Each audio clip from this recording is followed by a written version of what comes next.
There exists a moment in the history of humanity when everything could have changed, a moment when the truth was so close to being spoken aloud that the world trembled.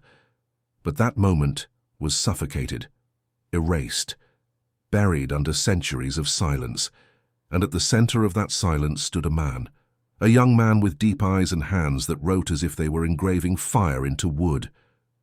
His name would be banned from synagogues, forbidden to be pronounced in the houses of his own family members, cast into oblivion as if he had never existed. Baruch Spinoza. He was not a common heretic. He was not just another rebellious philosopher questioning ancient dogmas. He was something far more dangerous. He was someone who looked at the origin of man and saw something that no one should see, and when he saw it, he could not remain silent. The revelation he carried was not about sin or redemption. It was not about heaven or hell. It was about something prior to all of that, something so fundamental that, if understood, would dismantle every pillar upon which civilization had been built. Spinoza discovered where we came from, and he discovered that we had been deceived from the beginning. They say that on the night of his excommunication, he was calm. While the rabbis read the curse that would cut him off from his people forever, he remained motionless. He did not weep. He did not plead. He simply listened to the words fall upon him like stones. When they finished, he stood up. He walked among the elders who had condemned him, and upon crossing the threshold he said only one phrase, a phrase that was never officially recorded, a phrase that was erased from the accounts, but that survived in the whispers of those who were present. You expel me because you fear the truth, but the truth does not need you to exist. And he left, into the cold, into exile, into the solitude that would be his companion until the end of his days. But he carried with him something that no curse could destroy, the understanding that the human being was never created in the image of a distant God, that there had never been a separation between the divine and the human, that the entire story of creation, of the fall of original sin, was a human construction to justify control and fear. Spinoza saw that man did not fall, that there had never been a fall, that we had always been exactly where we should be, that we are part of the same infinite substance that permeates everything, that there exists no creator separate from his creation, but only a unified reality, eternal, necessary, and that this changes everything. This is the story of that revelation. The story of how a man dared to say that God did not create us, that we are God, not in the blasphemous sense they made it seem, but in the deepest and most liberating sense possible, that every thought of yours, every emotion, every action is an expression of divine nature itself unfolding through you, that you were never separate, that there was never anything to redeem yourself from. That freedom does not lie in escaping from God, but in understanding that you are the way God manifests in this exact moment. This revelation was forbidden because it was too powerful, because it destroyed the need for intermediaries, because it made every human being sacred by nature, not by merit. And now, centuries later, these words still burn. Let us discover why. Baruch Spinoza's childhood was marked by a contradiction that he would carry for the rest of his life. Born into a family of Jewish merchants who had fled the Portuguese Inquisition, he grew up between two worlds, the world of Orthodox faith with its daily prayers and untouchable rituals, and the world of commerce, where reason and calculation dictated the rules. His father, Michael de Spinoza, was a respected man in the community, a pillar of the synagogue, someone who contributed generously to the maintenance of rituals and to the education of Jewish children. He wanted Baruch to follow in his footsteps, to become a rabbi perhaps, or at least a pious merchant, someone who would honor the tradition. But from an early age, something in Baruch was different. He asked questions that should not be asked. When he was only 10 years old during a Torah lesson, young Baruch raised his hand and asked the rabbi, "If God is infinite, how could he have created the world in 6 days? The infinite knows no time." The rabbi fell silent. He looked at the boy with an expression that mixed irritation and discomfort. He responded with the phrase that would be repeated countless times throughout Spinoza's life: "There are things we must not question. Faith does not need reasons." But Baruch could not accept this. For him, faith that did not pass through the sieve of reason was merely superstition, and superstition was fear disguised as devotion. The years passed, and young Spinoza deepened his studies. He learned Hebrew, Aramaic, Latin. He read the Bible in its original languages. He studied the Talmud, the commentaries of the great sages, but he also read Descartes, Hobbes, the philosophers who were redrawing the map of European thought. And the more he read, the more he noticed a fundamental discrepancy. The sacred texts were full of contradictions. The Bible, which should be the perfect word of a perfect God, was filled with historical inconsistencies, geographical errors, narratives that contradicted each other. Moses, for example, could not have written the first 5 books of the Bible, because those books narrated his own death. How could someone describe their own death and the miracles, the plagues of Egypt, the parting of the Red Sea, the manna falling from heaven? All of this could be explained by natural phenomena, misunderstood by ancient peoples. It was not necessary to invoke the supernatural. Spinoza began to record his reflections, not in a common diary, but in notebooks that he hid carefully. He knew his ideas were dangerous. He knew that thinking this way was putting himself at risk. But he could not stop. By the age of 20, Baruch had already reached a disturbing conclusion. Religion, as it was practiced, was not a search for truth. It was an instrument of control. The priests, the rabbis, the fathers, all of them perpetuated a narrative of separation between God and man, because that separation was necessary for their power. If God was distant, in heaven, inaccessible, then intermediaries were needed. Rituals, sacrifices, approved prayers, authorized interpretations were needed. The common people could not have direct access to the divine. They needed guides, authorities. And those authorities dictated not only how to pray, but how to live, how to think, how to feel. Spinoza began to see religion as a prison disguised as a sanctuary. But something was still missing. The central piece of his revelation was still missing. The fundamental question that haunted him: if God was not the old bearded man in the sky, if there was no heaven or hell, if there was no immortal soul awaiting judgment, then what were we? Where did we come from? What was our origin? The answer began to form when he was 22 years old. It was during a solitary walk through the fields on the outskirts of the city. The sun was setting, tinting the sky orange and red. Spinoza stopped before an immense oak tree, its roots deeply anchored in the earth, its branches extending toward the sky.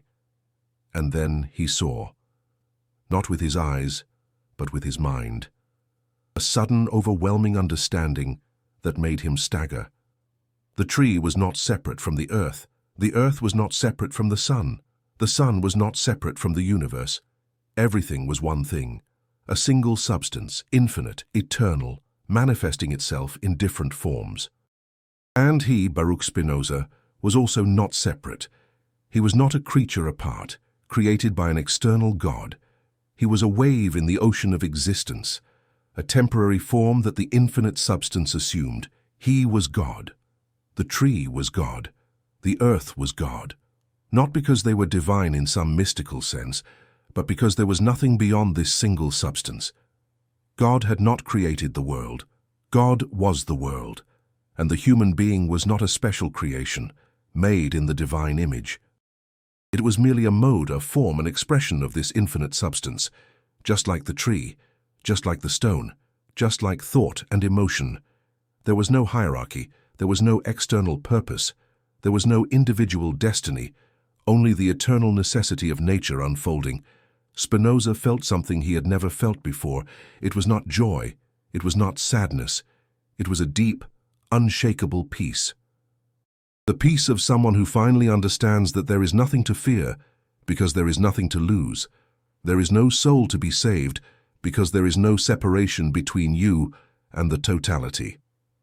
But this peace lasted briefly, because soon after came the terror of knowing that this truth was unacceptable, that no one would want to hear it, that saying this aloud would be to destroy the entire structure upon which society rested. If man was not special, there was no reason for religious morality. If there was no free will, there was no sin. If there was no sin, there was no guilt, and without guilt, there was no control. Spinoza knew he was holding a truth that could liberate him, but he also knew that this same truth would destroy him. He returned home that night with the sensation of carrying an invisible weight. He sat at the table with his family, listened to the prayers his father recited before dinner, observed the pious faces around him, and he felt an abysmal distance between himself and everyone else. He could no longer pretend. He could no longer recite the prayers as if he believed in them. He could no longer bow before a God he knew did not exist in the way they had taught him. But he also could not speak, because speaking would be to condemn himself. So he waited. He continued attending the synagogue. He continued his studies.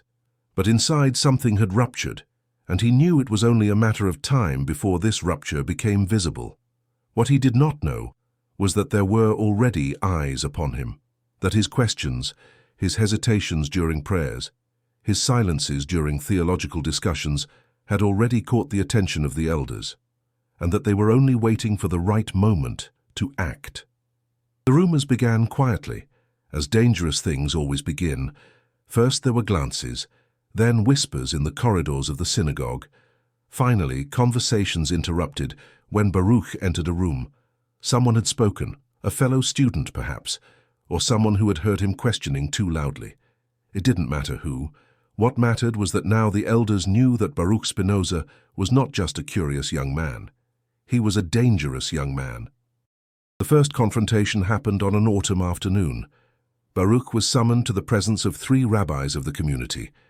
They received him with grave faces, seated behind a heavy oak table. The room smelled of mold and old incense. The oldest rabbi, a man with long beard and sunken eyes, went straight to the point. "Baruch, disturbing things have reached our ears. They say you question the authority of the Torah, that you deny the miracles, that you speak of God as if he were merely a natural force, without will, without purpose." Spinoza remained silent for a moment. He knew that every word now could be used against him, but he also knew that lying would be betraying himself. "I do not deny God," he responded calmly. "I merely try to understand him rationally. Reason is a divine gift, is it not? Why should we not use it to understand the nature of the divine itself?" The rabbi slammed his hand on the table forcefully. "Reason has limits, young man. There are mysteries that must not be touched by the human mind. The Torah is sacred. Every word was inspired by God. To question it is to question the Creator himself." Spinoza felt something move inside him, a mixture of anger and compassion, anger at the voluntary blindness of those men, compassion because he understood the fear that moved them. "If God is infinite," said Spinoza, choosing his words carefully, "then he cannot be limited by human words. The Torah was written by men, wise men perhaps, but men, and men make mistakes. This does not diminish the greatness of God. On the contrary, it frees God from the limitations we ourselves have placed upon him." The silence that followed was dense as lead. The 3 rabbis exchanged glances. There was something in their eyes that Spinoza recognized immediately. It was not just disapproval. It was fear, genuine fear that he might be right, because if he were right, everything would crumble.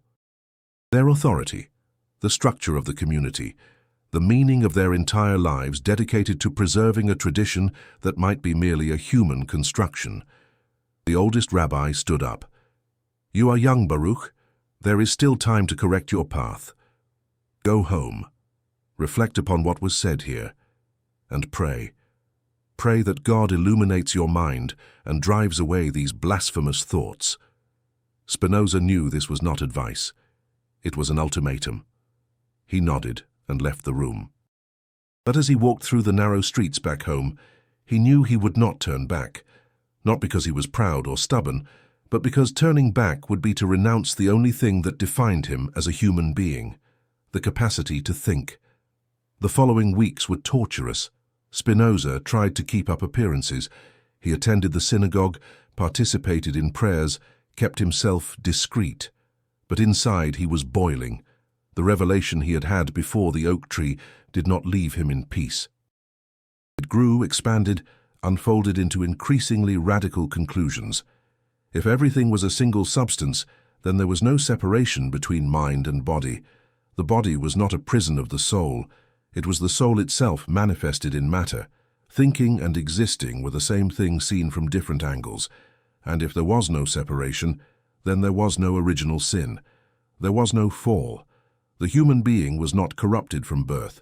It was simply being what nature determined it to be.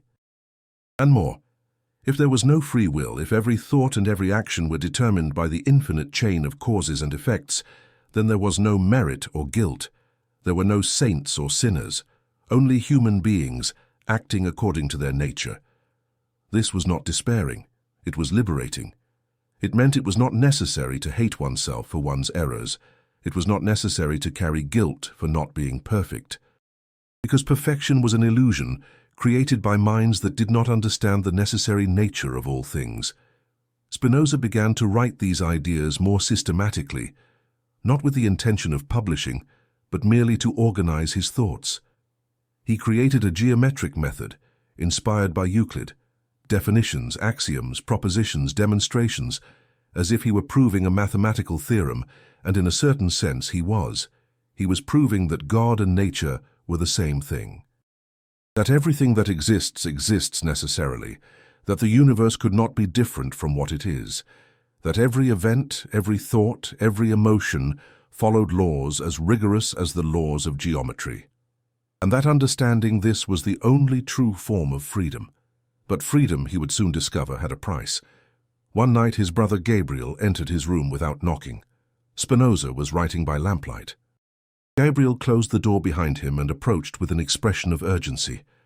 "Baruch, we need to talk." Spinoza covered the papers instinctively. "What is it?" Gabriel took a deep breath. "The elders are planning something against you. I heard conversations. They believe you are a threat to the community, that your ideas can contaminate the young. They are talking about excommunication." The word fell between them like a blade. Excommunication. The herem. The maximum curse that the Jewish community could cast upon someone. It was not just a social banishment, it was a complete annihilation.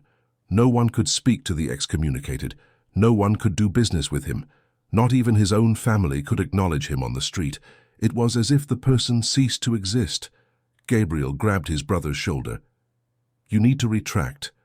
Say that you repented, that they were just passing thoughts of youth. They will accept. You still have time." Spinoza looked at his brother. He saw the genuine concern in his eyes, and he felt a tightness in his chest, because he knew that Gabriel did not understand that retreating now would be worse than death. "I cannot, Gabriel." "Why not? Out of pride? Out of stubbornness?" "No. Because it would be lying, and lying about what I think is denying the only thing that makes me human." Gabriel released his brother's shoulder and took a step back. "So you are choosing your ideas over your family, over your people?" Spinoza felt the pain of those words, but he knew the choice was not that simple. "I am not choosing against anyone, Gabriel. I am simply being honest. If truth separates me from people, then perhaps the problem is not truth. Perhaps it is the fear that people have of it." Gabriel shook his head, defeated. "You are a fool, Baruch. A courageous fool, perhaps, but still a fool." And he left the room, leaving Spinoza alone with his thoughts and his writings. That night Spinoza could not sleep. He lay staring at the ceiling, feeling the weight of what was to come. He knew that excommunication was inevitable now. He knew he would lose everything. Family, friends, security, identity, but something inside him remained unshakable, because he had touched something true. He had seen beyond the veil of illusions that kept humanity imprisoned. And there was no way to unsee it. Truth once known cannot be forgotten, even if it costs everything. And you who are following this journey up to here, have you ever asked yourself something similar? Have you ever had a moment when you perceived a truth so clear that you could no longer ignore it, even knowing that accepting it would change everything? Spinoza was about to pay the highest price for intellectual honesty. And what he discovered about the origin of man had not yet been completely revealed. If you have gotten this far, it is because something in this story resonates with you, Because you too are a seeker, someone who does not accept ready-made answers, someone who wants to understand even if understanding hurts. So stay, subscribe to this channel, because what comes next will challenge everything you think you know about who you are. And perhaps, just perhaps, you will find the same freedom that Spinoza found, the freedom to be exactly what you are, without guilt, without fear, without illusions. The days that preceded the excommunication were like living in a waking nightmare. Spinoza knew what was coming but could not avoid it. It was like watching a storm approach on the horizon, knowing there was no possible shelter. The entire community seemed to know. People avoided him on the streets. Merchants who had previously greeted him now averted their gaze. Children who played near his house were called inside when he passed. He had become a ghost before the sentence was even pronounced. But Spinoza was not completely alone. There were a few who still sought him out in secret, young students curious who had heard fragments of his ideas and wanted to know more. They came at night, entering through back doors, sitting in a circle around him while Spinoza spoke. And he spoke about the origin of man, not the story of Adam and Eve, not the lost paradise, the serpent, the apple, the fall. These were metaphors, Spinoza said. Stories invented by ancient peoples to explain why life was suffering, why there was work, pain, death. But the true origin of man was much simpler, and at the same time, much deeper. The human being was not created. The human being emerged from the same infinite substance that constitutes everything. Not by an act of divine will, but by necessity. Just as a wave emerges from the ocean, not because the ocean decided to create a wave, but because that is the nature of the ocean. And just as the wave is not separate from the ocean, the human being is not separate from God.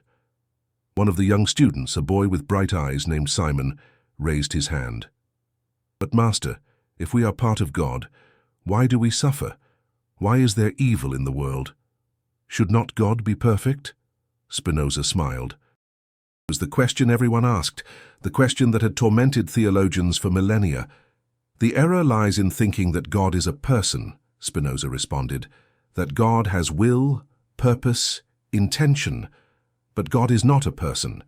God is totality, the infinite substance, and the infinite substance does not think about itself. It simply is. He stood up and walked to the window, looking at the night outside. Suffering does not come from God. It comes from our ignorance. We suffer because we do not understand our own nature, because we think we are separate, when in truth we are part of a whole, because we desire things that are not in our power, and we become frustrated when we do not achieve them. Another student, older, with scars on his face from some ancient battle, spoke. So you are saying there is no purpose? That we came from nothing and go to nothing? Spinoza turned to him. No. I am saying that purpose is not outside of us. It is not in some divine plan we need to discover. Purpose is in understanding, in knowing, in aligning our individual nature with total nature. When we do this, when we understand that we are modes of the infinite substance, then we achieve the only possible freedom, the freedom to accept what is necessary. The young men fell silent, processing. Spinoza continued, You ask where we came from. I say, we came from the same source as everything. There is no separation between matter and spirit, between body and soul. There are only different degrees of complexity in the same substance. A stone is substance with a low degree of complexity. A plant, a little more. An animal, even more. And the human being, capable of abstract thought, represents an even greater degree. He paused, letting the words settle. But we are not the apex. We are not special. We are just one form that nature assumes. And when we die, we do not go anywhere. We simply return to the source, just as the wave returns to the ocean. Simon, the young man with bright eyes, seemed disturbed. But then there is no afterlife, no reward for the just, no punishment for the wicked. Spinoza walked up to him and placed his hand on his shoulder. The afterlife is a fantasy created by those who cannot accept finitude, but understanding that we are finite is not despairing. It is liberating, because it forces us to live fully now, to seek knowledge now, to love now. Without waiting for some future reward, the conversations extended into the early morning. Spinoza spoke and the young men listened, fascinated and terrified at the same time, because what he said made sense in a way that no religious sermon had ever made. But it also destroyed the entire structure of meaning upon which they had built their lives. One night, after everyone had left, Spinoza remained alone in his room. He took a blank sheet and began to write what would become the core of his philosophy. Proposition: God, that is the substance consisting of infinite attributes, each of which expresses an eternal and infinite essence, exists necessarily. His hand trembled slightly as he wrote, not from fear but from the magnitude of what he was putting on paper. Proposition: man is not an empire within an empire. He is not an exception to the laws of nature. He is subject to the same causes and effects that govern all things. He stopped and looked out the window. Outside, the world slept. But inside him, a silent revolution was happening. Because what Spinoza was saying was not just that God and nature were the same thing.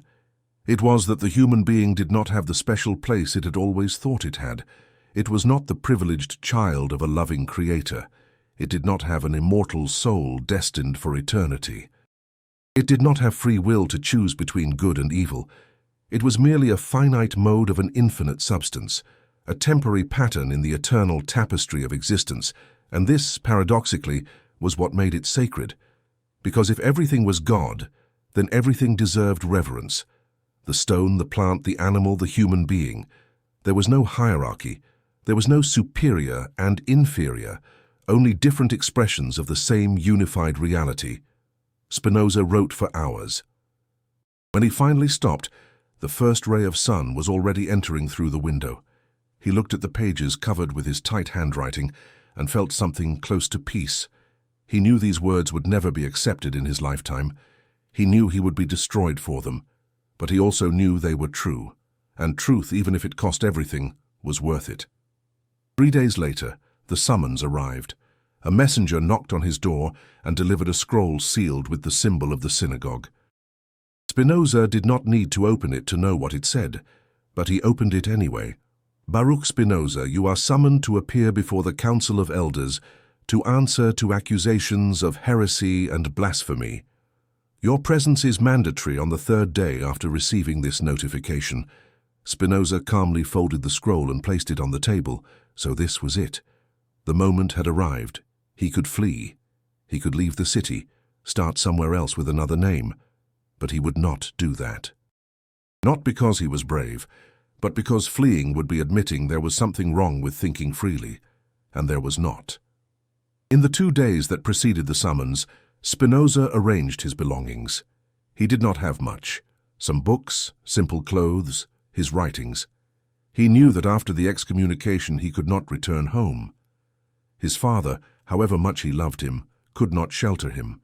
He would be considered an accomplice. Spinoza found a small room to rent on the outskirts of the city.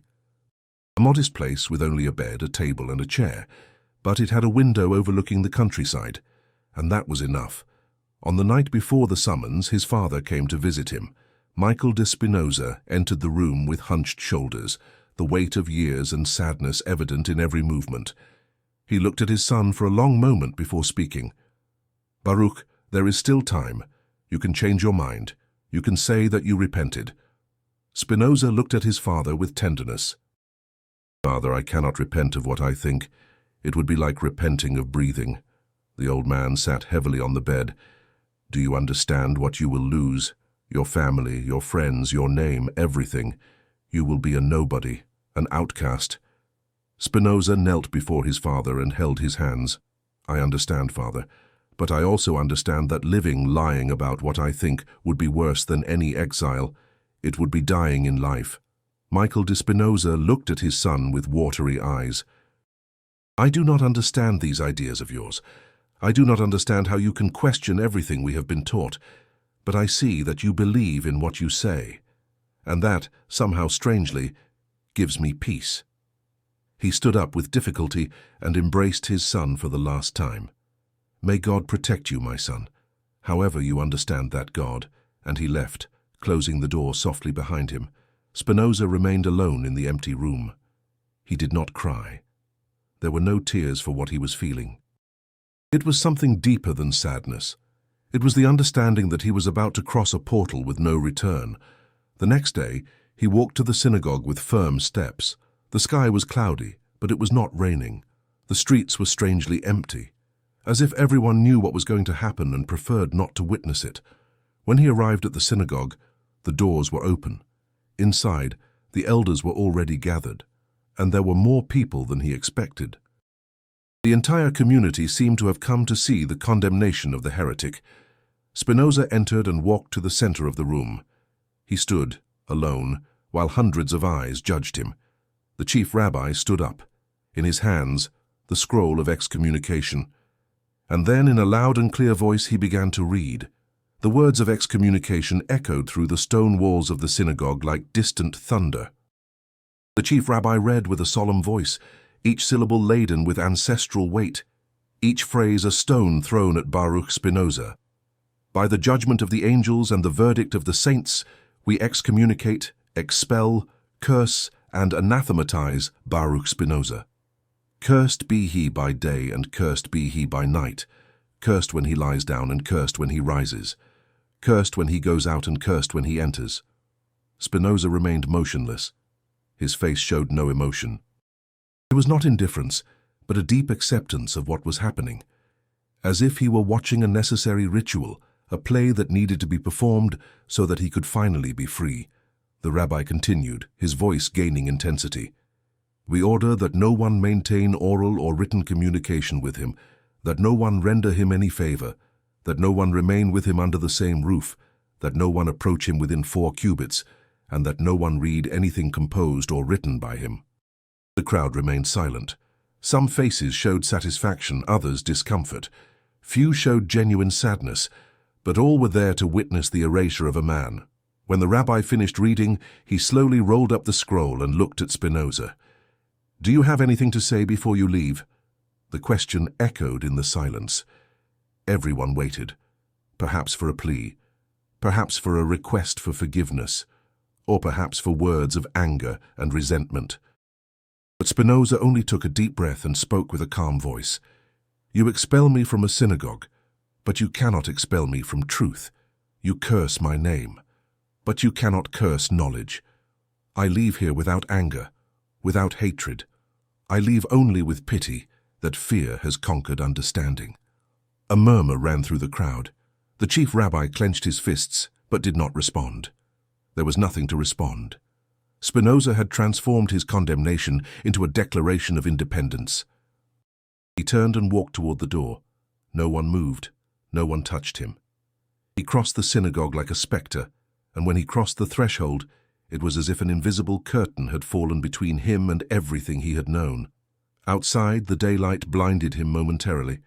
He stopped, blinked a few times, and then began to walk. He did not look back. There was no reason to. That man who entered the synagogue as Baruch Spinoza had died. The man who left was another person. Someone without community, without social identity, without ties. Someone free. In the following months, Spinoza established himself in his small rented room. Without family to support, without social obligations, he had something few possessed. Time. Time to think, to write, to explore the depths of his revelation. He began to work on a systematic work, not just scattered notes, but a complete treatise on the nature of God, of man, and of reality. He would call it ethics. Not because it dealt with morality in the traditional sense, but because it dealt with how to live well by understanding the nature of things. The structure was mathematical: axioms, definitions, propositions, demonstrations, as if he were proving geometric theorems about existence. And in a certain sense he was, because for Spinoza, reality was as logical and necessary as geometry. The first proposition was simple and devastating. There exists only one substance, and that substance is God. Everything else, including the human being, are merely modes of that substance, modifications, temporary patterns. This meant there was no creation, not in the sense of an external God bringing the world into existence from nothing. The infinite substance always existed and always will exist. The universe was not created. It is, eternally, and the human being. The human being was not molded from clay by divine hands, was not breathed with life by an external spirit. The human being emerged, as everything emerges, from the internal necessity of the substance itself. Spinoza wrote for days, weeks, months. His hands became stained with ink. His eyes burned in the weak candlelight, but he did not stop, because he knew he was building something that would last longer than him, something that perhaps centuries later would change the way humanity saw itself. He worked as a lens grinder during the day to make a living. It was manual work, precise, that required concentration, but left the mind free to wander. And while his hands polished the glass, transforming opaque surfaces into transparent crystals, his mind polished ideas, transforming vague intuitions into clear concepts. There was an irony in this that did not escape Spinoza. He polished lenses so that people could see the physical world better, and he polished concepts so that people could see metaphysical reality better. But the lenses he produced were sold and used. The concepts he developed remained hidden, known only to a small circle of correspondents who dared to exchange letters with the excommunicated one. One of these correspondents was a young Dutch nobleman named Simon de Vries. He had met Spinoza before the excommunication and continued to visit him in secret. It was during one of these visits that Spinoza articulated most clearly his vision about the origin of man. They were seated at Spinoza's simple table. Outside, rain beat against the windows. Simon had brought bread and cheese, and the two ate while they talked. "Master," said Simon, "I still cannot fully comprehend. If we were not created, if we merely emerged from the necessity of substance, then what is our purpose? Why do we exist?" Spinoza chewed slowly before responding. The question presupposes that there must be a purpose. But why? Why must everything have an external reason to exist? Do you ask why a stone exists? Why a tree exists? Simon frowned. But we are different. We think. We choose. Spinoza shook his head gently. We think, yes, but we do not choose. Not in the sense you imagine. Every thought of yours is caused by something previous. Every decision is determined by your nature and circumstances. You do not choose your desires. They arise in you. You do not choose your fears.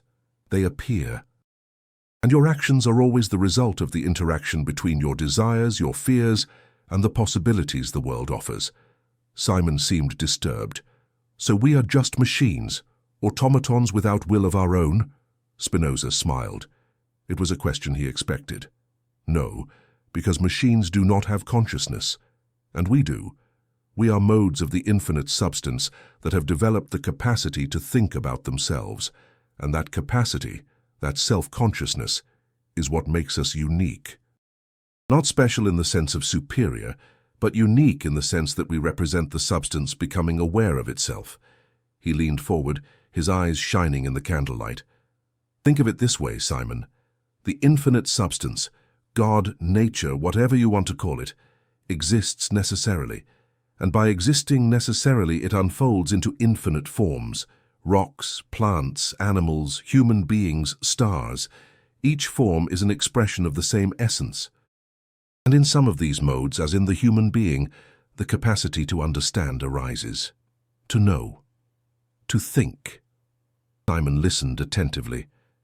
And when a human being understands his own nature, Spinoza continued, when he understands that he is a mode of the infinite substance, when he sees that his thoughts and actions are necessary, then something extraordinary happens.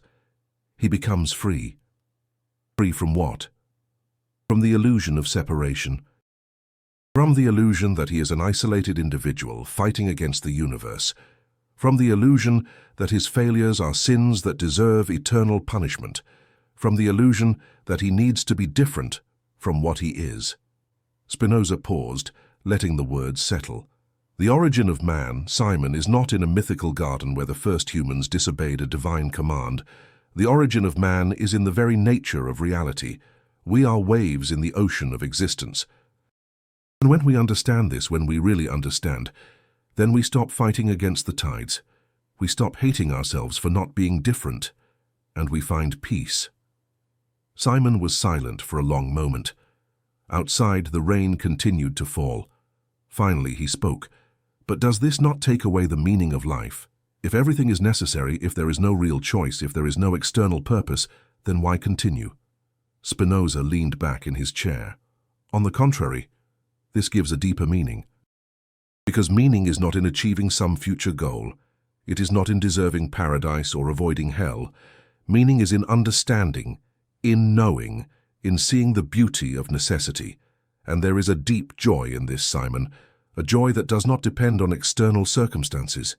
The joy of simply being what you are, without guilt, without fear, without unrealistic expectations. They continued talking until late into the night. When Simon finally left, Spinoza was alone again. But he did not feel lonely. He felt connected to something greater, not to a personal God watching from heaven, but to the very fabric of reality. He returned to his writings. Ethics was taking shape.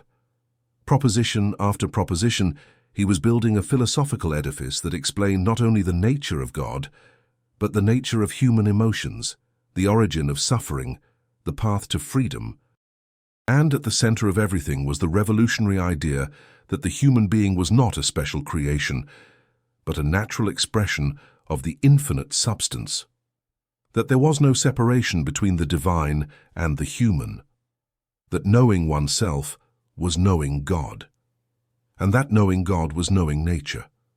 Spinoza knew these ideas were dangerous, not just for organized religion, but for the entire social structure. Because if there was no sin, there was no need for redemption. If there was no free will, there was no merit or guilt. If there was no immortal soul, there was no eternal reward or punishment. The entire architecture of social control would crumble, and perhaps that was why it needed to be said. Because humanity needed to grow, needed to leave theological childhood and enter philosophical maturity, needed to stop seeking heavenly fathers and assume responsibility for its own existence, not responsibility in the traditional moral sense, but the responsibility to understand, to know, to seek truth, however painful it might be. Spinoza polished another lens and held it against the light. It was perfectly transparent, just like his ideas, clear, crystalline, unbreakable. And like the lenses he created, his ideas would also help people see. Perhaps not now, perhaps not in his lifetime, but one day someone would read his words and understand, and in that moment, that person would be free. The years passed slowly for Spinoza. His exile was not only social, but also geographical. He moved several times, always seeking places where he could work in peace, away from the vigilant eyes of religious authorities who saw in him a constant threat. He finally settled in Rheinsberg, a small, quiet village where few asked questions. There, in a room even more modest than the previous one, he continued his double work, polishing lenses during the day and polishing ideas at night. But his physical solitude did not mean intellectual isolation. Letters arrived regularly. Correspondents from all over Europe had heard of the excommunicated philosopher who dared to rethink God. Some wrote with genuine curiosity, others with poorly disguised hostility. Spinoza responded to all with the same methodical patience. One of these letters came from a German theologian named Lambert van Velthuizen. The tone was accusatory from the first line. Mr. Spinoza, your ideas, as they have been reported to me, seem to eliminate all morality. If there is no free will, if everything is necessary, then there is no difference between virtue and vice. The murderer and the saint are equally determined by their natures. Does this not transform your philosophy into a justification for all immorality? Spinoza read the letter in the weak morning light. He felt no anger. He felt only the weariness of having to explain again what seemed so clear to him. He picked up a pen and began to respond. Dear sir, your objection stems from a fundamental misunderstanding. When I say there is no free will in the traditional sense, I am not saying that all actions are equivalent. I am saying that all actions have causes, and understanding these causes is the first step toward true morality. He paused, thinking about how to explain better. Let us consider the case of a violent man. People say he is evil, that he chooses to do evil. But I ask, where does this violence come from? Perhaps from a brutalizing childhood, perhaps from an inherited temperamental constitution, perhaps from ignorance about other ways of acting. When we understand the causes, when we see that this man could not, given all circumstances, act differently, then our response changes. Spinoza continued writing, his firm handwriting filling the page. We do not stop containing him. We do not allow him to cause harm. But we also do not hate him. We do not see him as a moral being who freely chose evil. We see a human being acting according to his limited nature, and our response is to seek to change the causes, to educate, to transform the conditions that produce such behavior. He sealed the letter and left it on the table to be sent the next day. But he knew his response would not satisfy the theologian. Because what Spinoza was proposing was a radical change, not only in the way of thinking about God, but about the human being itself. Tradition taught that man was divided: inferior body, superior soul, animal passions, divine reason, and that moral life consisted of subjugating the body, controlling the passions, elevating the soul. But Spinoza saw this as a fundamental error. There was no division. Body and mind were the same thing seen from different perspectives. The passions were not enemies to be defeated, but natural forces to be understood. This understanding changed everything. If anger, for example, was merely a necessary modification of the body-mind in response to certain circumstances, then there was no reason to be ashamed of it. There was no reason to feel guilty. There was only to understand its causes and, through that understanding, gradually modify one's own nature. Spinoza developed a complete theory about emotions. Every emotion had a cause. Joy came from the increase of the power to act, sadness from the decrease. Love was joy accompanied by the idea of an external cause. Hatred was sadness accompanied by the idea of an external cause. Everything was mechanical, necessary, understandable, and understanding was freeing. Because when you understood why you felt what you felt, when you saw the causal chains that produced your emotions, then you stopped being their slave. Not because you controlled them through willpower, but because understanding itself modified your nature. It was like turning on a light in a dark room. Darkness did not need to be expelled. It simply disappeared in the presence of light. In the following years, Spinoza deepened these ideas. He wrote about how the human being, understanding his true nature, could achieve what he called beatitude. Not happiness in the common sense, dependent on external circumstances, but a deep and constant joy that came from knowledge. The knowledge that you were part of God. Not a separate part, awaiting reunification, but a current, present, necessary expression of the infinite substance. And this knowledge transformed the way you lived. Not through moral rules imposed from outside, but through an internal understanding of your own nature. Spinoza began to attract visitors. Young philosophers, curious students, even some members of the nobility intrigued with the heretical hermit. They came from afar to talk with him, to try to understand how someone could live so serenely without God. But Spinoza always corrected this perception. I do not live without God, I live in God, closer to God than any person who prays in a church or synagogue, because I understand that God is not in some distant place. He is here, in this table, in this chair, in you, in me. In every atom of existence. These visitors left confused, some impressed, others disturbed, but none left indifferent. One of these visitors was particularly memorable, a young doctor named Georg Schuller, who had read fragments of Spinoza's writings circulating clandestinely among intellectual circles. Schuller arrived one summer afternoon, carrying questions that had tormented him for months. Master Spinoza, he began after initial greetings, I have read your propositions about the origin of man, and I confess they deeply disturb me. If we are merely modes of substance, if there is no immortal soul, then what happens when we die? Spinoza offered him a chair and sat in front of him. What happens to a wave when it reaches the shore? Schuller blinked, confused by the question. The wave dissolves, returns to the ocean. Exactly. And would you say the wave died? Well, the wave ceases to exist as a wave, But the water does not cease to exist. The substance remains, only the form changes. Spinoza leaned forward. When the body dies, the particular form you call I dissolves. The memories, the experiences, the personality, all of this depends on the functioning of the body. And when the body stops, they stop too. But the substance that constituted that body, that mind, does not disappear. It returns to the source. Just as it always was in the source. Schuller seemed desolate. So there is no continuity, nothing of me persists? Spinoza was silent for a moment, choosing his words carefully. There is something that persists, but it is not the you think you are. It is the eternal essence of the idea that constitutes your mind. Everything that exists has an eternal essence in God, and that essence is not in time. It is not born, does not die. It simply is. He saw the confusion on Schuller's face and tried to explain in another way. Think of a circle.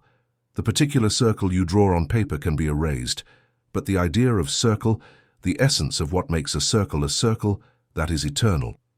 It exists in God regardless of how many particular circles are drawn or erased. Schuller began to understand. So you are saying there is something eternal in us, but it is not the individual personality? Exactly. Personality is temporal.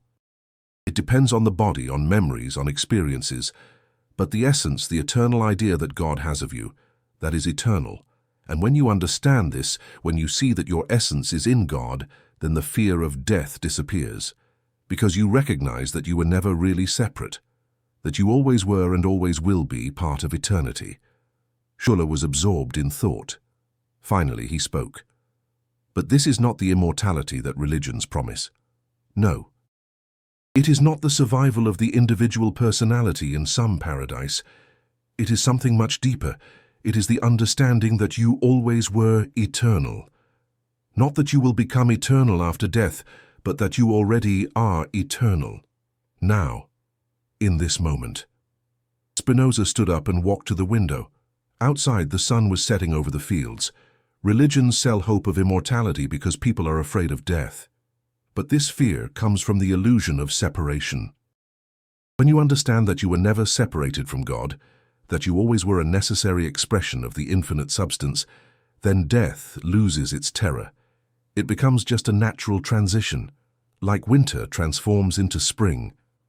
Schuller remained with Spinoza until nightfall. They talked about many things, about the nature of knowledge, about the origin of passions, about how to live well in a universe without transcendent purpose. When he finally left, Schuller carried with him not definitive answers, but a completely new way of asking questions, and Spinoza returned to his writings. Ethics was almost complete. Only the final propositions about human freedom remained, and these were the most important, because the entire philosophical edifice he had built led to a paradoxical conclusion. The human being was completely determined, had no free will. Every thought, every action, every choice was the necessary result of previous causes, and yet there was freedom, not the freedom to choose arbitrarily, but the freedom that came from knowledge, the freedom to understand one's own necessity, and by understanding to transform oneself. Spinoza wrote the final proposition with steady hands. Happiness is not the reward of virtue, but virtue itself. And we do not enjoy it by restraining the passions, but on the contrary, we enjoy it because we understand them, and thus can restrain the passions. He read the sentence several times. Every word had been chosen with mathematical precision. Together they expressed the essence of everything he had discovered. The origin of man was not in an act of divine creation, it was in the very nature of reality. And understanding this origin was the key to freedom, not the freedom to escape necessity, but the freedom to embrace it, to live in harmony with one's own nature, to be fully what you were always destined to be. Spinoza closed the manuscript and carefully stored it. He knew he could not publish it in his lifetime. The religious authorities, both Jewish and Christian, would destroy it, and possibly destroy him too, but it did not matter.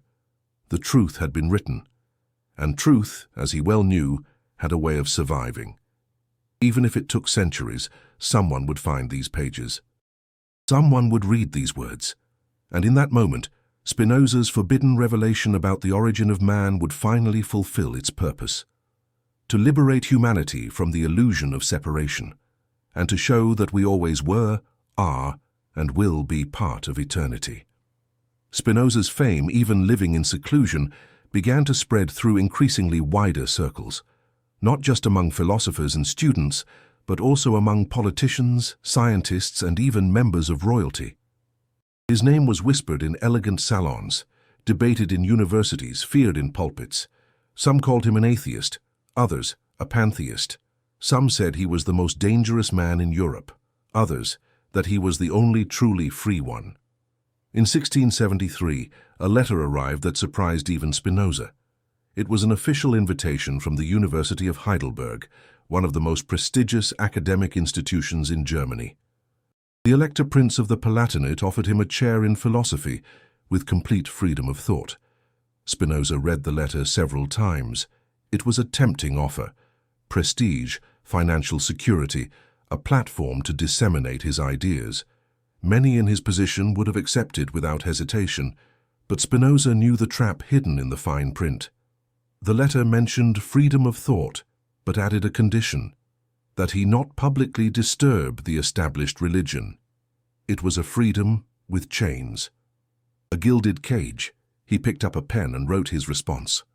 "I deeply thank Your Highness for the generous offer, but I must refuse it, because accepting an academic position, even with the promised freedom, would inevitably oblige me to adapt my thinking to the sensibilities of those who fear the truth. I prefer to live in poverty and anonymity, but think freely, than to live in abundance as a prisoner of political conveniences." He sealed the letter and sent it, and with it, closed the door to any possibility of official recognition in his lifetime. But Spinoza was not concerned with recognition, he was concerned with truth, and the truth he had discovered about the origin of man was too great to be diluted in academic concessions.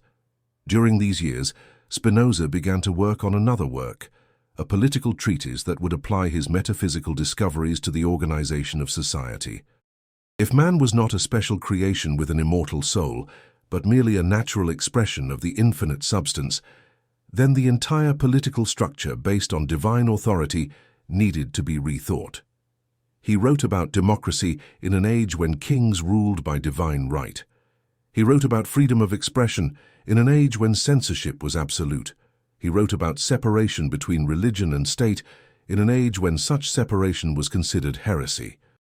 Every word was a spark thrown into a powder keg. His friends constantly warned him. Simon de Vries, who continued visiting him when he could, begged for caution. "Baruch, you have already been excommunicated. You already live in exile. Why insist on provoking even more? Why not write about less controversial things?" Spinoza looked at his friend with that serenity that so characterized him. "Simon, imagine you discovered the cure for a terrible disease. A disease that afflicts millions, that causes indescribable suffering. Would you keep that cure to yourself for fear of offending the doctors who make a living treating the symptoms?" Simon shook his head. "Of course not. Then you understand why I must continue. Ignorance about our true nature is the disease, and knowledge is the cure. I cannot keep it just for myself." But the price of this insistence was beginning to take its toll. Spinoza was only 40 years old, but his health was beginning to fail. Years of inhaling glass dust while polishing lenses had damaged his lungs. He coughed frequently, especially at night. Sometimes the cough came accompanied by blood. He knew what this meant. He knew his time was running out, but he did not slow down. If anything, he worked even more intensely, as if he felt the urgency to put on paper everything that still remained in his mind before the body finally gave in.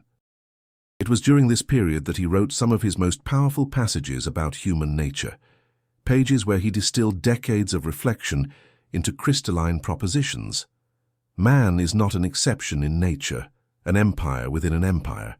He is subject to the same laws that govern everything, and recognizing this is not humiliating, it is liberating, because it means we can study human nature with the same objectivity with which we study geometry.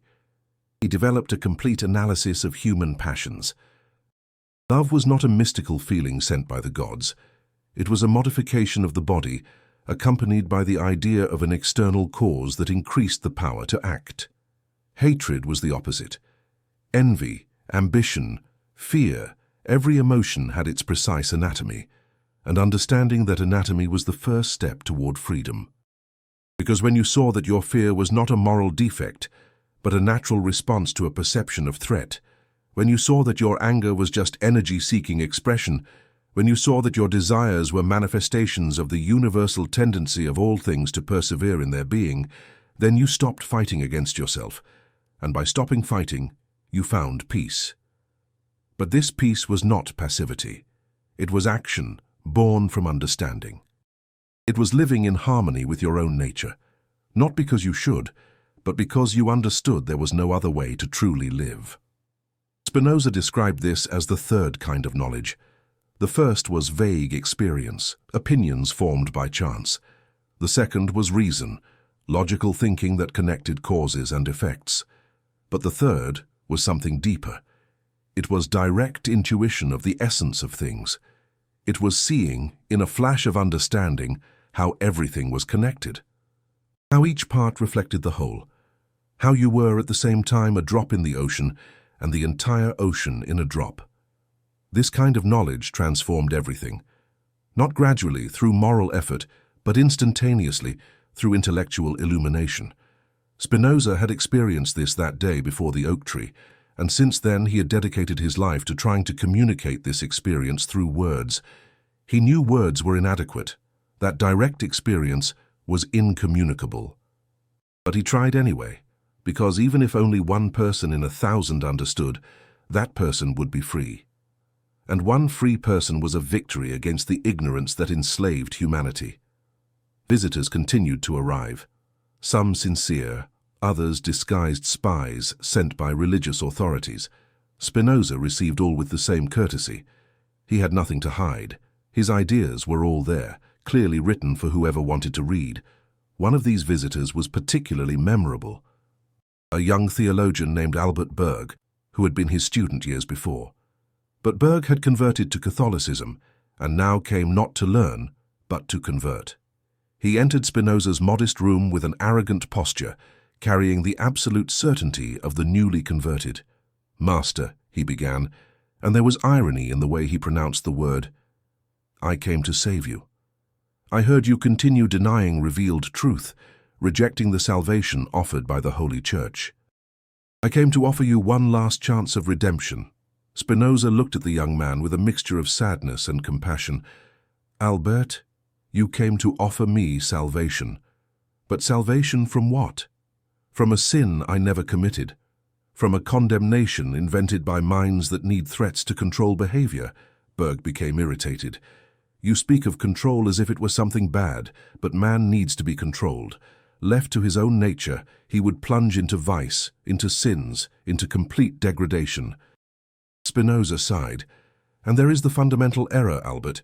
You believe human nature is corrupt, that it needs to be tamed, subjugated, controlled by external forces.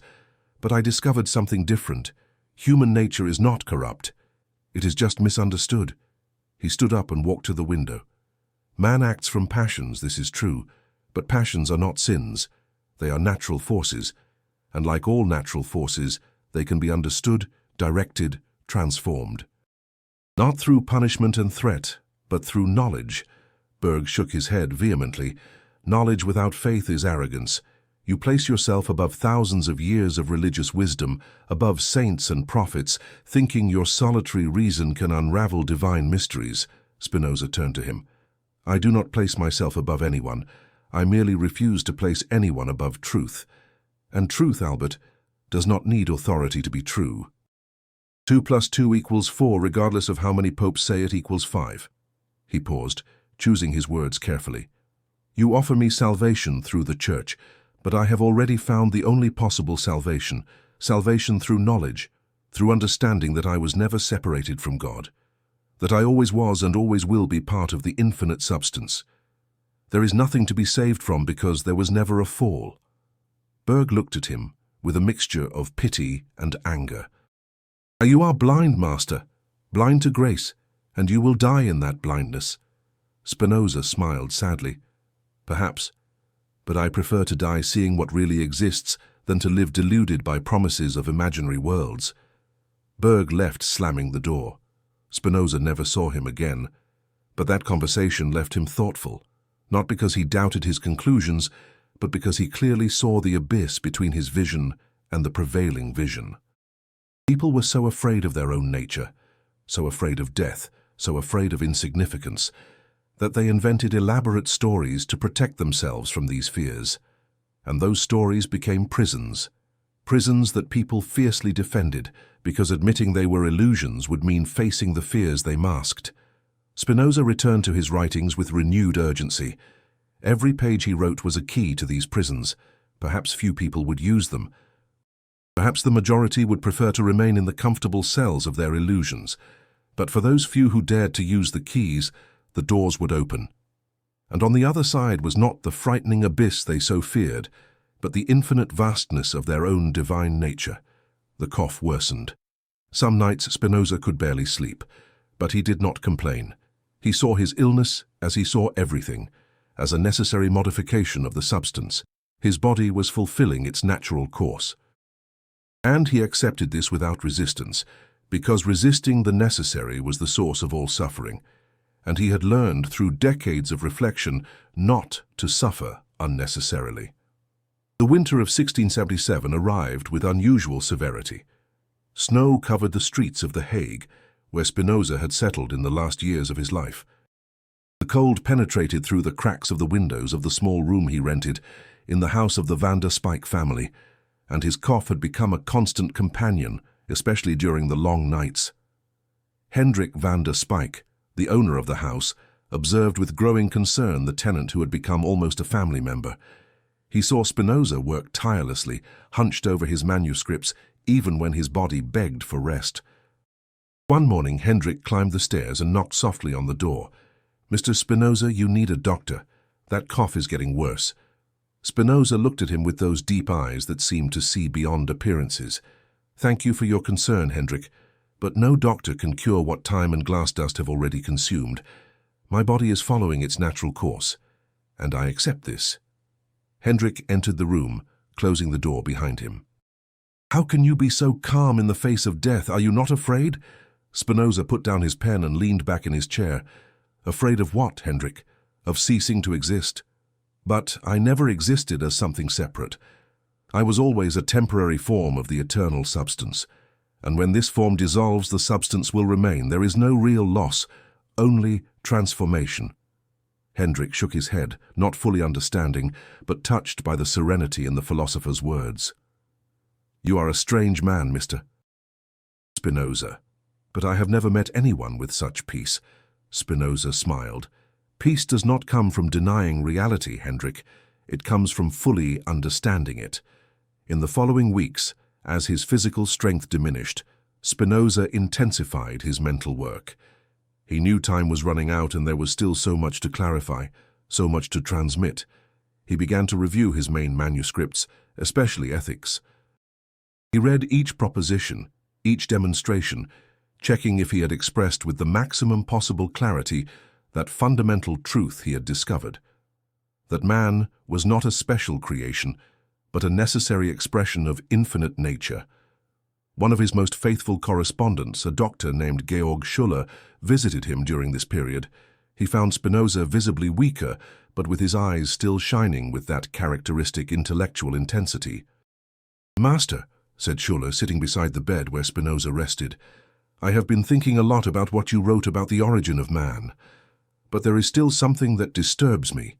If there is no divine purpose, if we merely emerged from the necessity of nature, then is not our existence in the end meaningless?" Spinoza coughed lightly before responding. "Georg, you confuse external purpose with intrinsic value. It is true there is no transcendent God who created us with some specific plan in mind, but this does not make our existence meaningless. On the contrary, it frees meaning from depending on external approval." He sat up with some effort, leaning on the pillows. "Think of it this way. A tree does not exist to fulfill a purpose. It simply grows, blooms, bears fruit, because that is its nature. And there is a deep beauty in this existence, without external justification. The same applies to us. We exist because it is our nature to exist. We think, love, create, not to please some distant creator, but because that is the way the infinite substance expresses itself through us. Schuller listened attentively. And knowledge, Spinoza continued, knowledge of our own nature is what gives meaning to existence. When you understand that you are a mode of God, that your mind is part of the infinite mind, that your thoughts are divine thoughts happening in a particular form, then every moment gains extraordinary depth. He paused to breathe, his breathing visibly labored. We do not live to get somewhere. We live because living is the way the infinite manifests here and now. And understanding this, truly understanding, is achieving what I call the intellectual love of God. Not an emotional love for a divine person, but the deep joy of recognizing your own eternal nature. Schuller remained silent for a long moment, absorbing the words. So you are saying the final wisdom is to accept what we are. More than accept, Spinoza responded. It is to understand, and by understanding, to transform. Because when you clearly see the causes of your passions, when you understand why you desire what you desire, why you fear what you fear, then gradually these passions transform into conscious actions. You stop being thrown from one side to another by the winds of circumstances and begin to navigate with knowledge. In the final weeks of his life, Spinoza received few visitors. Physical pain increased, but he rarely complained. When Hendrik or his wife asked how he felt, he responded with a weak smile. The body fulfills its nature, and I observed this with philosophical interest. But there were moments, especially late at night, when pain would not let him sleep, when Spinoza allowed himself a more personal reflection, not about his ideas but about his life. He was only 44 years old, but seemed much older. A life of exile, of voluntary poverty, of incessant work had taken its toll. He thought about his family, from which he had been cut off more than 20 years ago. He thought about his father, who had died believing his son was lost forever. He thought about the friends who had abandoned him after the excommunication. But he felt no bitterness, only a clear understanding that everything had been necessary, that every event of his life, even the painful ones, had followed a causal chain as inevitable as the laws of geometry, and that he would not have changed anything. Because changing anything would be changing who he was, and who he was with all his discoveries and sufferings was exactly what nature had determined him to be. One February afternoon, Spinoza asked Hendrik to call his closest friend, Lodewijk Meyer, a doctor and philosopher who lived in Amsterdam. There was something important he needed to discuss. Meyer arrived 2 days later, alarmed by the urgency of the message. He found Spinoza visibly weaker, but still mentally lucid. "Lodewijk," said Spinoza, his voice reduced to a hoarse whisper, "I need you to take care of my manuscripts after my death." Meyer sat beside the bed, his eyes brimming with tears. "Do not speak like that, Baruch. You still have time." Spinoza gently shook his head. "We both know I do not, and this is well. But the manuscripts, especially ethics, they must be preserved, published if possible but anonymously. The world is not yet ready for these ideas, but someday it will be." Meyer held his friend's hand. "I promise your writings will survive." Spinoza breathed with difficulty. "There is something else, something I never fully wrote, but that you need to know. The deepest revelation I had about the origin of man." Meyer leaned forward, attentive. "All religions," Spinoza continued, "teach that man fell, that there was an original state of perfection and that sin separated us from God. But this is completely inverted. Man never fell because there was never a height from which to fall. We have always been exactly where we should be." He coughed, and Meyer offered him water. Spinoza drank a little and continued. "The true revelation is this. We do not need to return to God because we never left God. We do not need to purify ourselves because we were never impure. We do not need to achieve perfection because we are already perfect expressions of nature, exactly as we are." Meyer listened, fascinated. "This does not mean we should not seek knowledge. that we should not develop ourselves. It only means this development is not a correction of some cosmic error. It is simply nature unfolding, understanding itself, knowing itself through us. Spinoza closed his eyes for a moment, gathering strength. The origin of man is not in the past, Lodewijk. It is not in some mythical garden. It is happening now, every moment. We are being originated continuously by the infinite substance. Every thought is a new birth. Every understanding is a new creation. He opened his eyes and looked directly at Maya. And when people understand this, when they really understand that they are the way God is creating himself in this exact moment, then the entire structure of guilt, sin, redemption will crumble, and in its place will arise something much more beautiful, the simple joy of existing. Maya had tears in his eyes. You dedicated your life to this truth, Baruch. You sacrificed everything for it. Spinoza smiled weakly. It was not sacrifice, Lodewijk, it was necessity. I could not have lived any other way. Just as water cannot stop flowing, I could not stop thinking. And thinking led me inevitably to these conclusions. He paused, breathing with difficulty. I regret nothing. Every moment of solitude, every loss, every physical pain I feel now, all of this was the price of understanding. And understanding is worth infinitely more than any comfort I could have had living in illusion. Maya remained with Spinoza until nightfall. They talked about many things, revisiting memories of years of friendship and philosophical discussions. When he finally said goodbye, both knew it was probably the last time they would see each other. In the following days, Spinoza's condition deteriorated rapidly. The cough became almost constant, and he could barely stand. Hendrik and his wife cared for him with touching dedication, but there was little they could do beyond offering comfort. Spinoza spent most of his time lying down, but his mind continued active. He mentally revisited his main discoveries, checking each chain of reasoning, making sure he had left nothing incomplete. And he always returned to the same central conclusion. The human being was not a special creation of a personal God, but a necessary manifestation of the infinite substance. And understanding this was the only true liberation. Not liberation from some external prison, but from the internal prison of ignorance. The ignorance that made us believe we were separate, that we were small, that we were unworthy. The ignorance that filled us with guilt, fear, and anxiety. Knowledge dissolved all of this, not because it offered emotional consolation, but because it revealed the structural truth of reality. And living according to truth, even if it was harsh, was infinitely better than living in comfortable lies. In his last conscious moments, Spinoza did not ask for a priest. He did not recite prayers. He did not seek reconciliation with the community that had expelled him. He simply closed his eyes, conscious until the end that he was returning to the source from which he had never truly separated. And so, on a Sunday in February 1677, Baruch Spinoza died. His death was as peaceful as his life had been turbulent, without drama, without spiritual agony, without fear, just a wave returning to the ocean. The news of Spinoza's death spread quickly, but unevenly.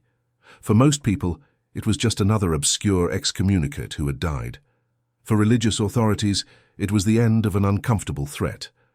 But for a small circle of thinkers scattered across Europe, it was the loss of one of the most brilliant minds that had ever existed. Lodewijk Maya kept his promise. Together with other close friends of Spinoza, he worked immediately to protect the manuscripts.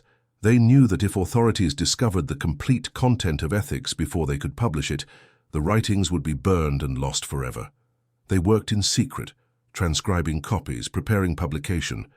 And a few months after Spinoza's death, they managed to publish his complete works anonymously, without author's name, without identified publisher. Just the ideas, naked and raw, launched into the world. The reaction was immediate and violent. Theologians of all denominations united in their condemnation. Catholics, Protestants, Jews, all agreed on one thing. Spinoza's ideas were the most dangerous ever conceived. More dangerous than declared atheism, because they were presented with such rigorous logic that it was difficult to refute them. A Lutheran theologian wrote, "This book was forged in hell by the devil himself and his secretary, the Jew Spinoza." Another declared, "Spinoza surpassed all atheists who ever existed. He not only denies God, but transforms God into nature, removing all possibility of morality, purpose, and hope. The books were banned, burned in public squares. Possessing a copy of Ethics became a crime in many places, but ideas, once freed, could not be completely suppressed. Copies circulated clandestinely. Students read them hidden. Philosophers discussed them in closed circles, and gradually, very gradually, the seeds Spinoza had planted began to germinate. But it would take time, a long time. During the 18th century, Spinoza was mentioned only in whispers, always as an example of intellectual depravity. His name became synonymous with atheism, materialism, immorality. Fathers warned their children against reading Spinoza. Professors used him as an example of where thought without religious guidance could lead. However, some of the greatest thinkers of the Enlightenment read Spinoza in secret and were profoundly influenced. Leibniz, who had visited Spinoza years before his death, never publicly admitted how much his own ideas owed to the excommunicated philosopher. But in his private writings, there were clear echoes of Spinozist thought. Voltaire, the great critic of organized religion, read Spinoza and saw in him an ally, though he never defended him openly. It was too dangerous. Even Rousseau, with all his philosophical differences, was touched by Spinoza's vision of an immanent divine nature. But it was only at the end of the 18th century and beginning of the 19th that Spinoza began to emerge from the shadows. Lessing, the German dramatist and philosopher, openly declared, "There is no other philosophy but the philosophy of Spinoza." It was a scandal. Lessing was a respected figure, and this declaration caused shockwaves through European intellectual circles. Goethe, the greatest German writer of his time, studied Spinoza deeply. He saw in Ethics not an atheist treatise, but a profound spiritual meditation. He wrote, "Spinoza does not prove the existence of God. Existence is God." And then came the crucial moment. The German Romantic philosophers discovered Spinoza. Schelling read Ethics and was amazed. Here was a philosophy that completely united spirit and nature, mind and matter, not as two separate substances fighting against each other, but as two aspects of the same unified reality. Hegel, in his lectures on the history of philosophy, dedicated long sections to Spinoza. He declared, "To be a Spinozist is the essential beginning of all philosophizing." Schleiermacher, the great Protestant theologian, found in Spinoza a way of thinking about God that did not depend on ancient dogmas or questionable revelations, a religiosity based on feeling and intuition, not on external authority. The rehabilitation had begun. But there was still fierce resistance. The Catholic Church kept Spinoza on its index of prohibited books. Protestant seminaries warned against him. Rabbis cited him as an example of what happens when one abandons tradition. But philosophers could no longer ignore him. In the 19th century, Spinoza became impossible to avoid. Every great thinker had to position himself in relation to him. Agree or disagree, but they could not pretend he did not exist. Schopenhauer attacked Spinoza violently, accusing him of naive optimism. How could anyone say everything was perfect as it was when the world was full of suffering? But Nietzsche had a completely different reaction. When he discovered Spinoza, he felt he had found a precursor. He wrote in his diary, "I am utterly amazed, utterly enchanted. I have a precursor, and what a precursor." Nietzsche saw in Spinoza someone who had dared to think beyond good and evil before that phrase existed. Someone who had denied free will, rejected traditional morality, affirmed nature against transcendence. But there was a crucial difference. Spinoza had found joy in this vision. Nietzsche would find tragedy. At the end of the 19th century, something extraordinary happened. Spinoza became popular, not just among academic philosophers, but among artists, poets, novelists, ordinary people seeking a spirituality that did not depend on churches or dogmas. George Eliot, the great English novelist, translated Ethics into English. It was the first complete translation, and she did it as an act of love. She saw in Spinoza a way of being religious without religion, of being spiritual without superstition. Einstein, centuries after Spinoza's death, would declare, "I believe in Spinoza's God, who reveals himself in the harmony of all that exists, not in a God who concerns himself with the fate and actions of men." Spinoza's forbidden revelation about the origin of man was finally being understood, not exactly as he had formulated it, but in its essential lines. The idea that the human being was not a special creation, but part of nature, that there was no fundamental separation between the divine and the natural. That understanding our true nature was the only form of freedom. This idea began to permeate culture, not always explicitly, not always citing Spinoza, but it was there. In the Romantic poets who saw divinity in nature, in scientists who studied the human being without presupposing an immortal soul, in psychologists who began to understand emotions as natural processes, not as battles between good and evil. Freud, though never a declared Spinozist, developed a psychology that treated the human mind as part of nature, subject to causal laws. The unconscious, with its desires and fears, was simply human nature in operation, not sin to be exercised. Darwin revolutionized biology by showing that the human being had evolved, not been created. And although Darwin probably never read Spinoza, he was completing the work Spinoza had begun, showing that man was part of nature, not an exception to it. In the 20th century, Spinoza became a constant presence in philosophy. Deleuze wrote an entire book about him, seeing him as the philosopher of pure immanence, of radical affirmation of life. Neuroscientists began to empirically confirm what Spinoza had deduced philosophically, that there is no real separation between mind and body, that they are aspects of the same thing. Antonio Damasio, a Portuguese neuroscientist, wrote an entire book exploring how Spinoza's ideas about emotion and reason were being confirmed by modern neuroscience. The forbidden revelation was finally being accepted, but in a fragmented, diluted way, often without recognizing its source. Because Spinoza's complete truth was even more radical than most were willing to accept.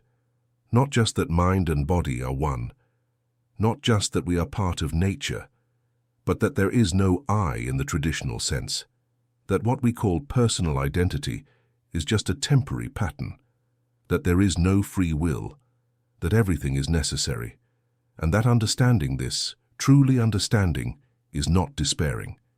It is liberating. This part of Spinoza's message continued to be resisted.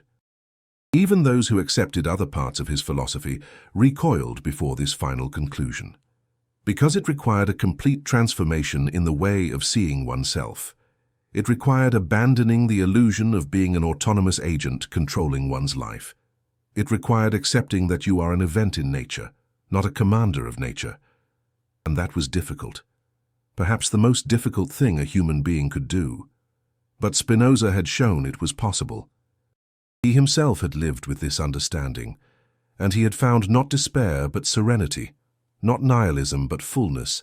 His life was proof that the forbidden revelation, when truly embraced, did not destroy the human being. It transformed it. In the 21st century, Spinoza's revelation took forms he could never have imagined. Neuroscience, quantum physics, evolutionary psychology, all these disciplines began to converge toward conclusions that strangely echoed what that solitary lens grinder had written 300 years before. Antonio Damasio, the neuroscientist who dedicated years to the study of Spinoza, made a surprising discovery. When examining patients with specific brain lesions, he realized that reason and emotion were not opposites, as philosophical tradition had always assumed. They were profoundly integrated. Patients who lost the capacity to feel emotions also lost the capacity to make rational decisions. Spinoza was right. Mind and body were not two separate substances. They were the same thing seen from different angles. Every thought had a physical correlate. Every emotion was simultaneously mental and bodily. But there was something even deeper. Studies on free will began to reveal something disturbing. Benjamin Libet, in the 1980s, conducted experiments showing that the brain initiated an action before the person was aware of having decided to act. The conscious decision was, in fact, a narrative constructed after the fact. Other studies confirmed Much of what we think is conscious choice is actually the result of unconscious processes determined by our biology, our history, our environment. Spinoza had said exactly this 300 years before, without a single experiment, only through the pure force of reasoning, and the implications were vast. If there is no real free will, then the entire justice system based on guilt and punishment needed to be rethought. Nobel Prize winners in economics began to incorporate insights about human irrationality, about how we are moved by forces we do not fully understand. Modern psychology confirmed that most of our behavior is governed by automatic patterns, by conditioning we received without choosing, by evolutionary tendencies engraved in our DNA. We were, exactly as Spinoza had said, modes of nature. Complex patterns, yes. Capable of self-consciousness, yes. But still, part of the universal causal chain, not exceptions to it. And regarding the origin of man, Darwin had shown that we evolved gradually from simpler forms of life. There was no moment of special creation. There was no divine breath animating clay. Only the slow transformation of molecules into cells, cells into organisms, organisms into conscious beings. Genetics revealed that we share DNA with all forms of life. We were not separate from nature. We were literally made of the same substance as trees, bacteria, stars. Cosmology showed that the atoms in our bodies were forged inside stars that died billions of years ago. We were literally stardust becoming aware of itself. All of this confirmed Spinoza's central intuition. There is only one substance, and everything is a modification of that substance. Call it God, nature, reality, being. The name did not matter. What mattered was understanding there was no fundamental separation. But the world still resisted the final conclusion, because accepting that we are part of nature, that we evolved, that our brain functions mechanically, all that was palatable. But accepting that there is no real I, that personal identity is an illusion, that we have no ultimate control over our thoughts and actions, that was still too difficult. Philosophers like Thomas Metzinger began to argue exactly that. The I is a useful construction of the brain, but does not correspond to anything real. It is a model that the nervous system creates to navigate the world, but there is no separate agent actually existing. Neuroscientists like Sam Harris wrote entire books arguing that free will is an illusion, that when we carefully examine experience, we never find the moment of free choice. We always find only thoughts arising, desires appearing, without an author controlling the process, and the reaction was predictable. People argued that without free will, life would lose meaning, that there would be no responsibility, morality, purpose. Exactly the same arguments that were launched against Spinoza 300 years before. And the answer was the same. Understanding that there is no free will does not eliminate responsibility. It transforms it. Instead of punishing because people deserve it, we create consequences because they work to modify behavior. Instead of moral hatred, there is compassionate understanding.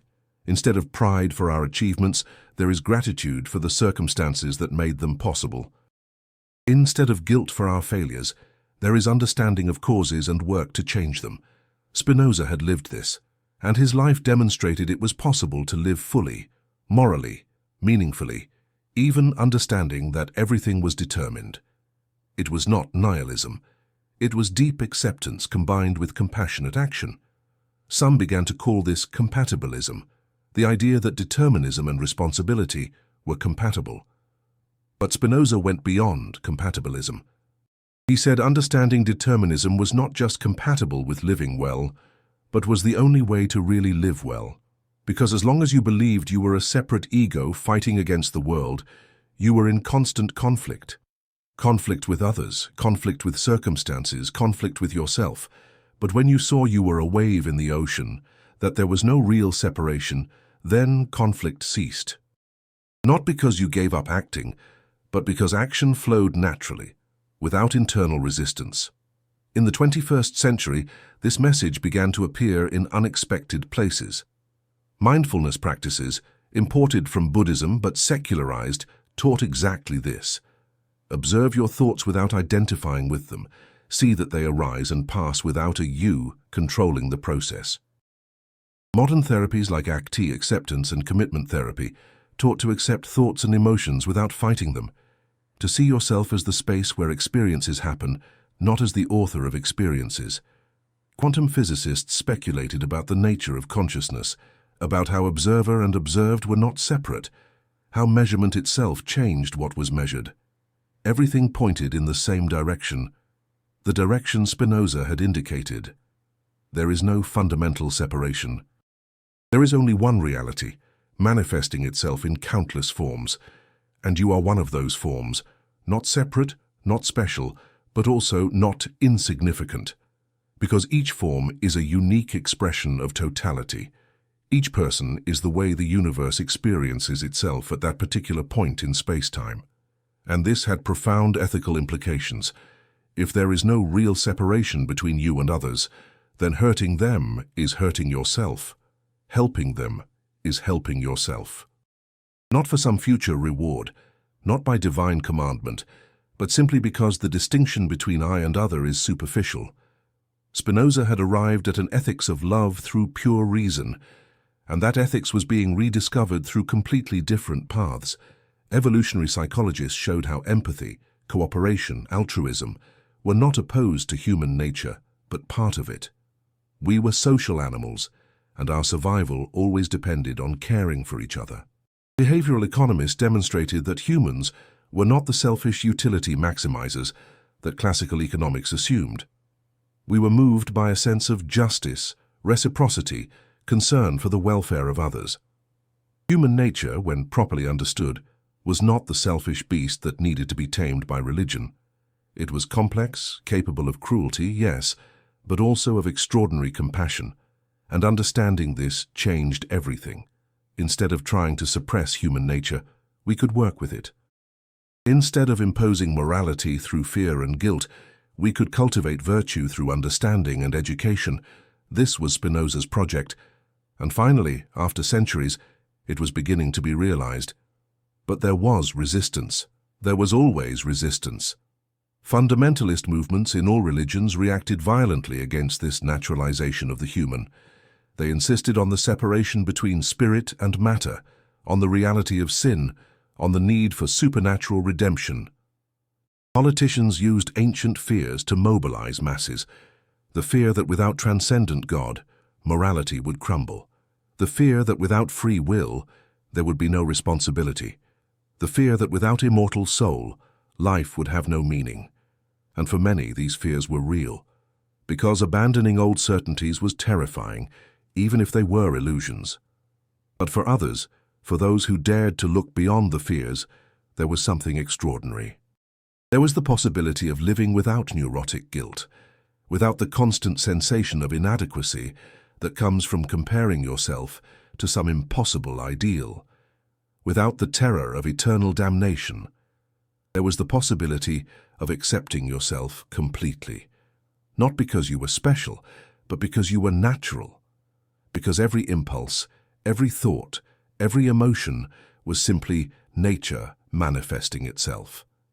And accepting did not mean passive resignation. It meant understanding that led to transformation. When you clearly saw the causes of your suffering, when you understood the patterns that imprisoned you, then you naturally began to change them, not through heroic willpower, but through insight that modified the very functioning of the mind.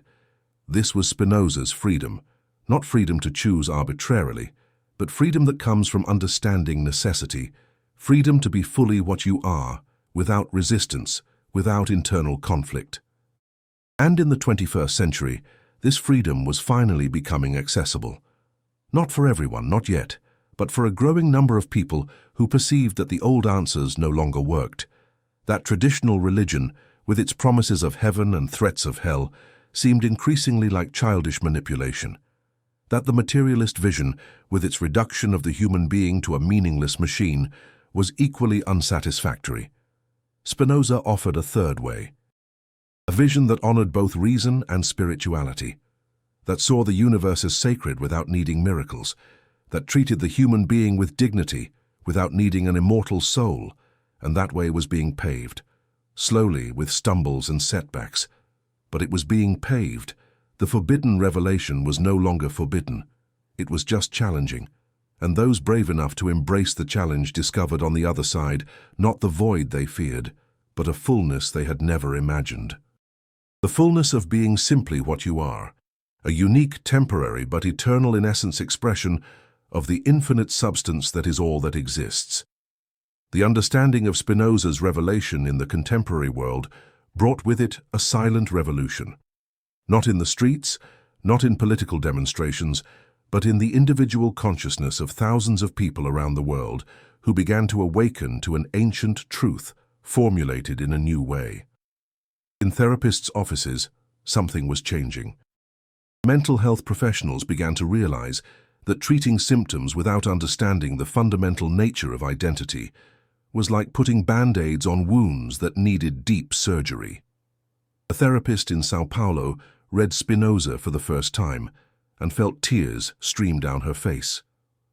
There it was, formulated with geometric precision, what she had intuited in years of practice, that the suffering of her patients did not come from moral failures or character defects, but from not understanding their own nature. A patient arrived saying, "I am a horrible person. I have thoughts I should not have." And she, inspired by Spinoza, responded, "The thoughts are not yours. They arise. You are the space where they appear, and understanding this changes everything." Gradually the patient began to see. He was not guilty for his thoughts. They were results of causes, childhood, biology, experiences, and seeing those causes, understanding them, was already the beginning of transformation. In prisons, experimental programs began to apply Spinozist principles. Instead of punishing prisoners as if they were malignant moral agents who freely chose evil, they treated them as people whose circumstances led them to destructive actions. A prison director in Oslo implemented a system based on understanding and rehabilitation. He told the guards, "These men did not choose to be who they are. They were shaped by forces they did not control. Our task is not to punish them, but to help them transform." And it worked.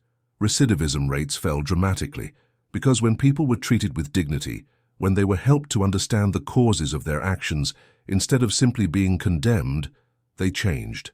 Spinoza was right. Change did not come from guilt and punishment. It came from understanding. In universities, a new field was emerging.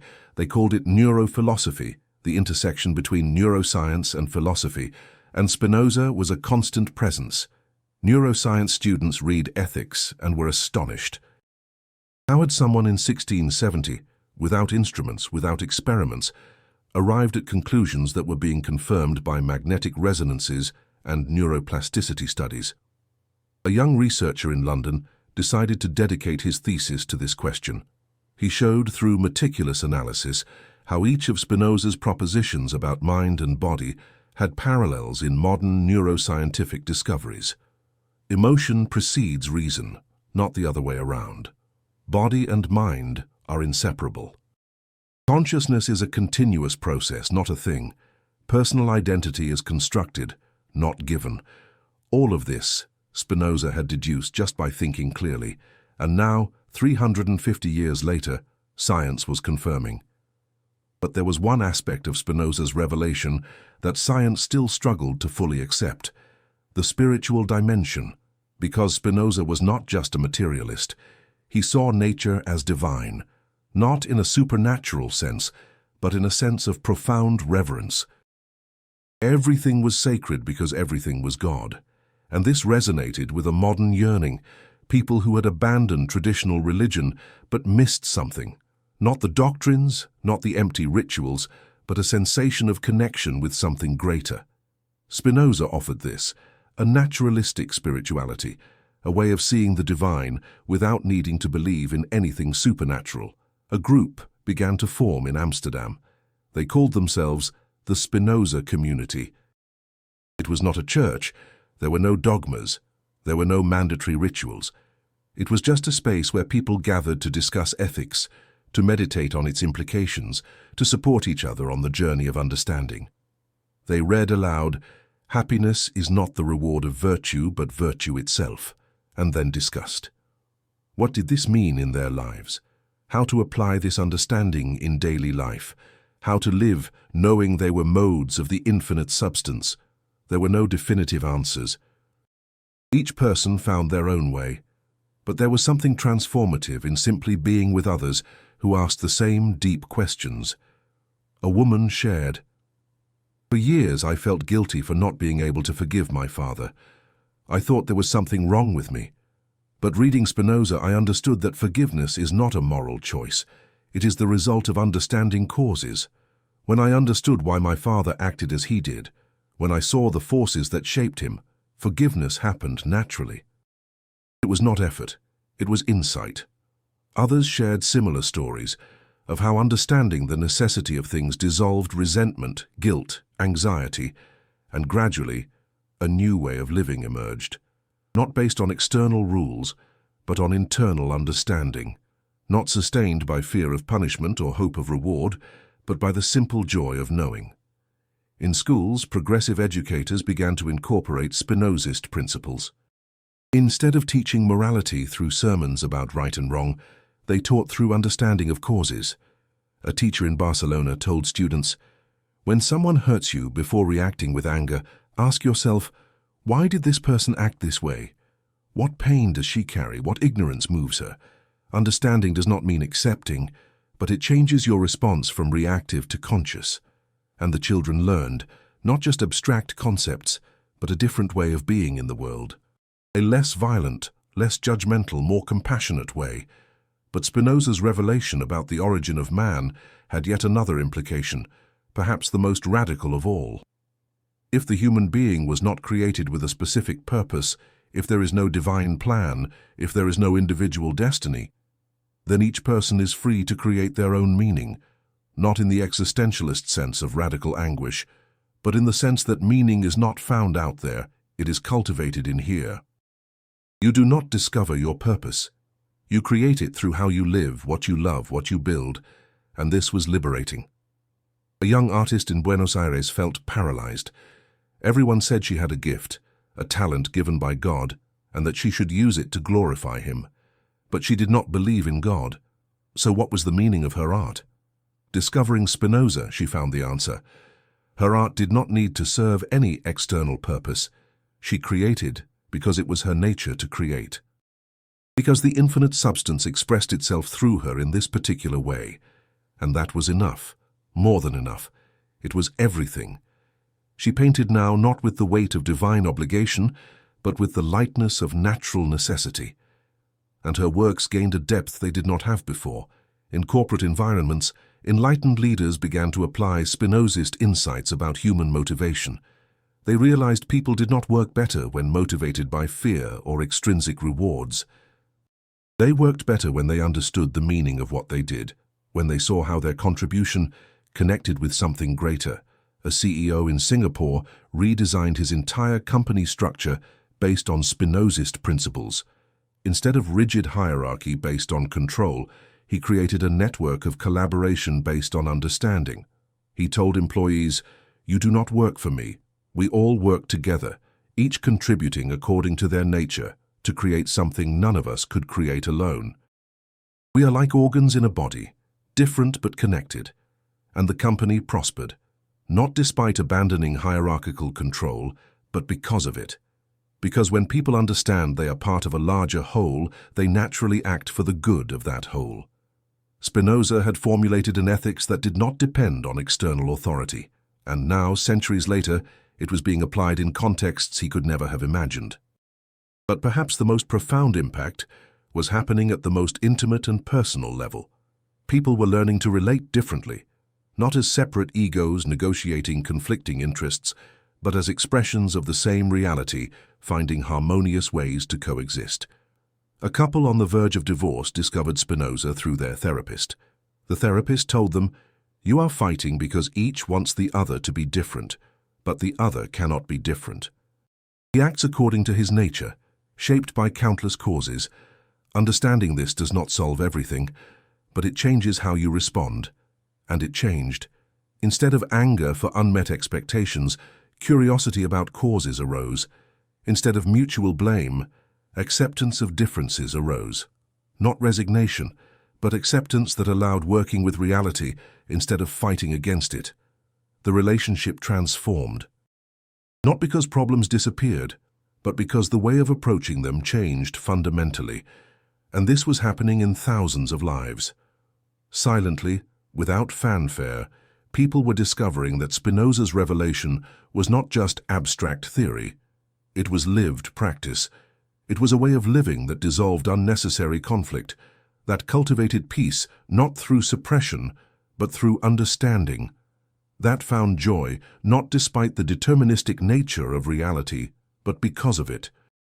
Because understanding that everything is necessary, that you are part of an infinite process, that each moment is exactly as it should be, this did not lead to fatalism. It led to the most effective action possible. Because you stopped wasting energy fighting the inevitable and began to work with natural forces, like a surfer who does not fight the waves, but learns to flow with them. Spinoza was teaching humanity to surf existence. And the revelation about the origin of man was at the center of it all, because once you saw you were not a special creation with external purpose, but a natural expression of reality, then you stopped looking for meaning in the wrong places. You stopped waiting for the universe to validate your existence. You stopped needing to be special, chosen, saved. And in that stopping, in that ceasing of neurotic search, something extraordinary emerged. The simple joy of being. Not joy conditioned by circumstances, not happiness dependent on achievements, but the fundamental joy of existing, of being the way eternity manifests in this moment. That was Spinoza's promise. And in the 21st century, it was finally being realized by those brave enough to embrace it.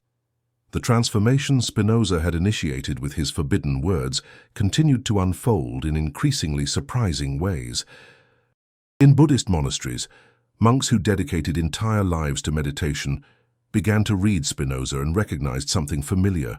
A Zen master in Kyoto held ethics in his hands and laughed. Not in scorn, but in joyful recognition.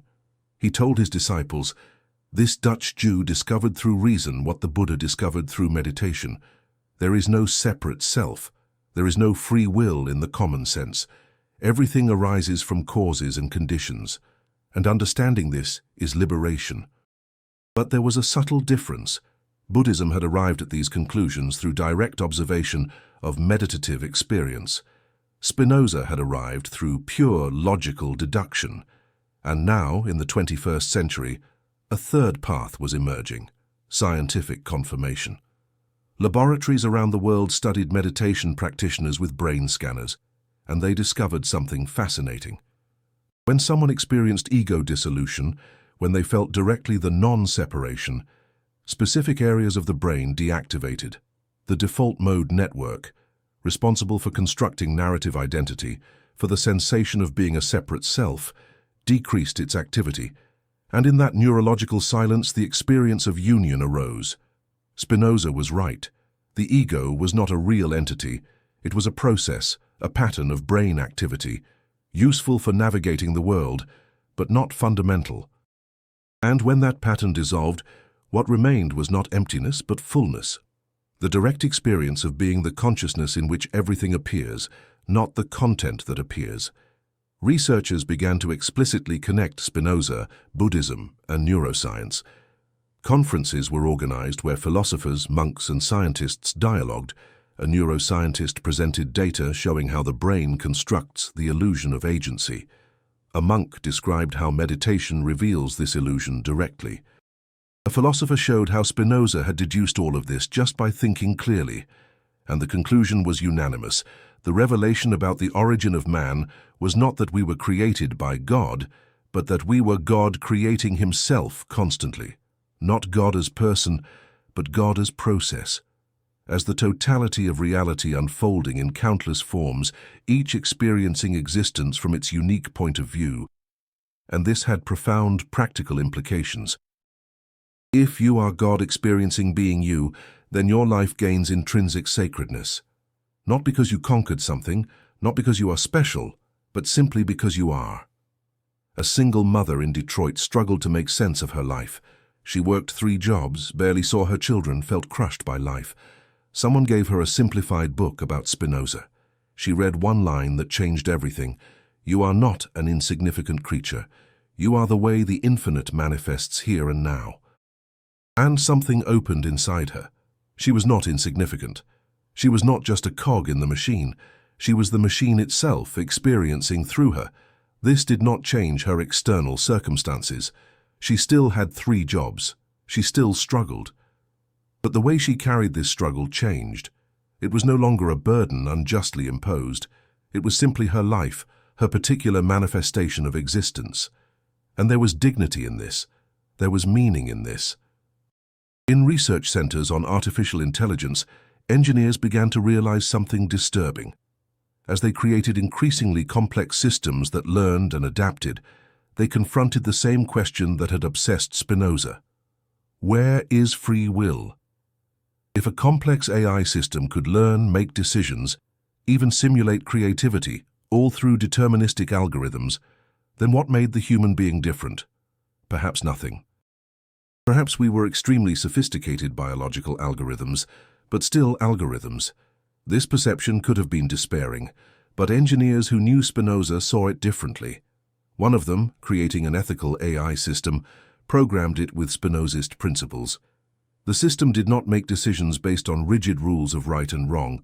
It made decisions based on understanding causes and consequences, on minimizing suffering through understanding, not through punishment. And it worked surprisingly well.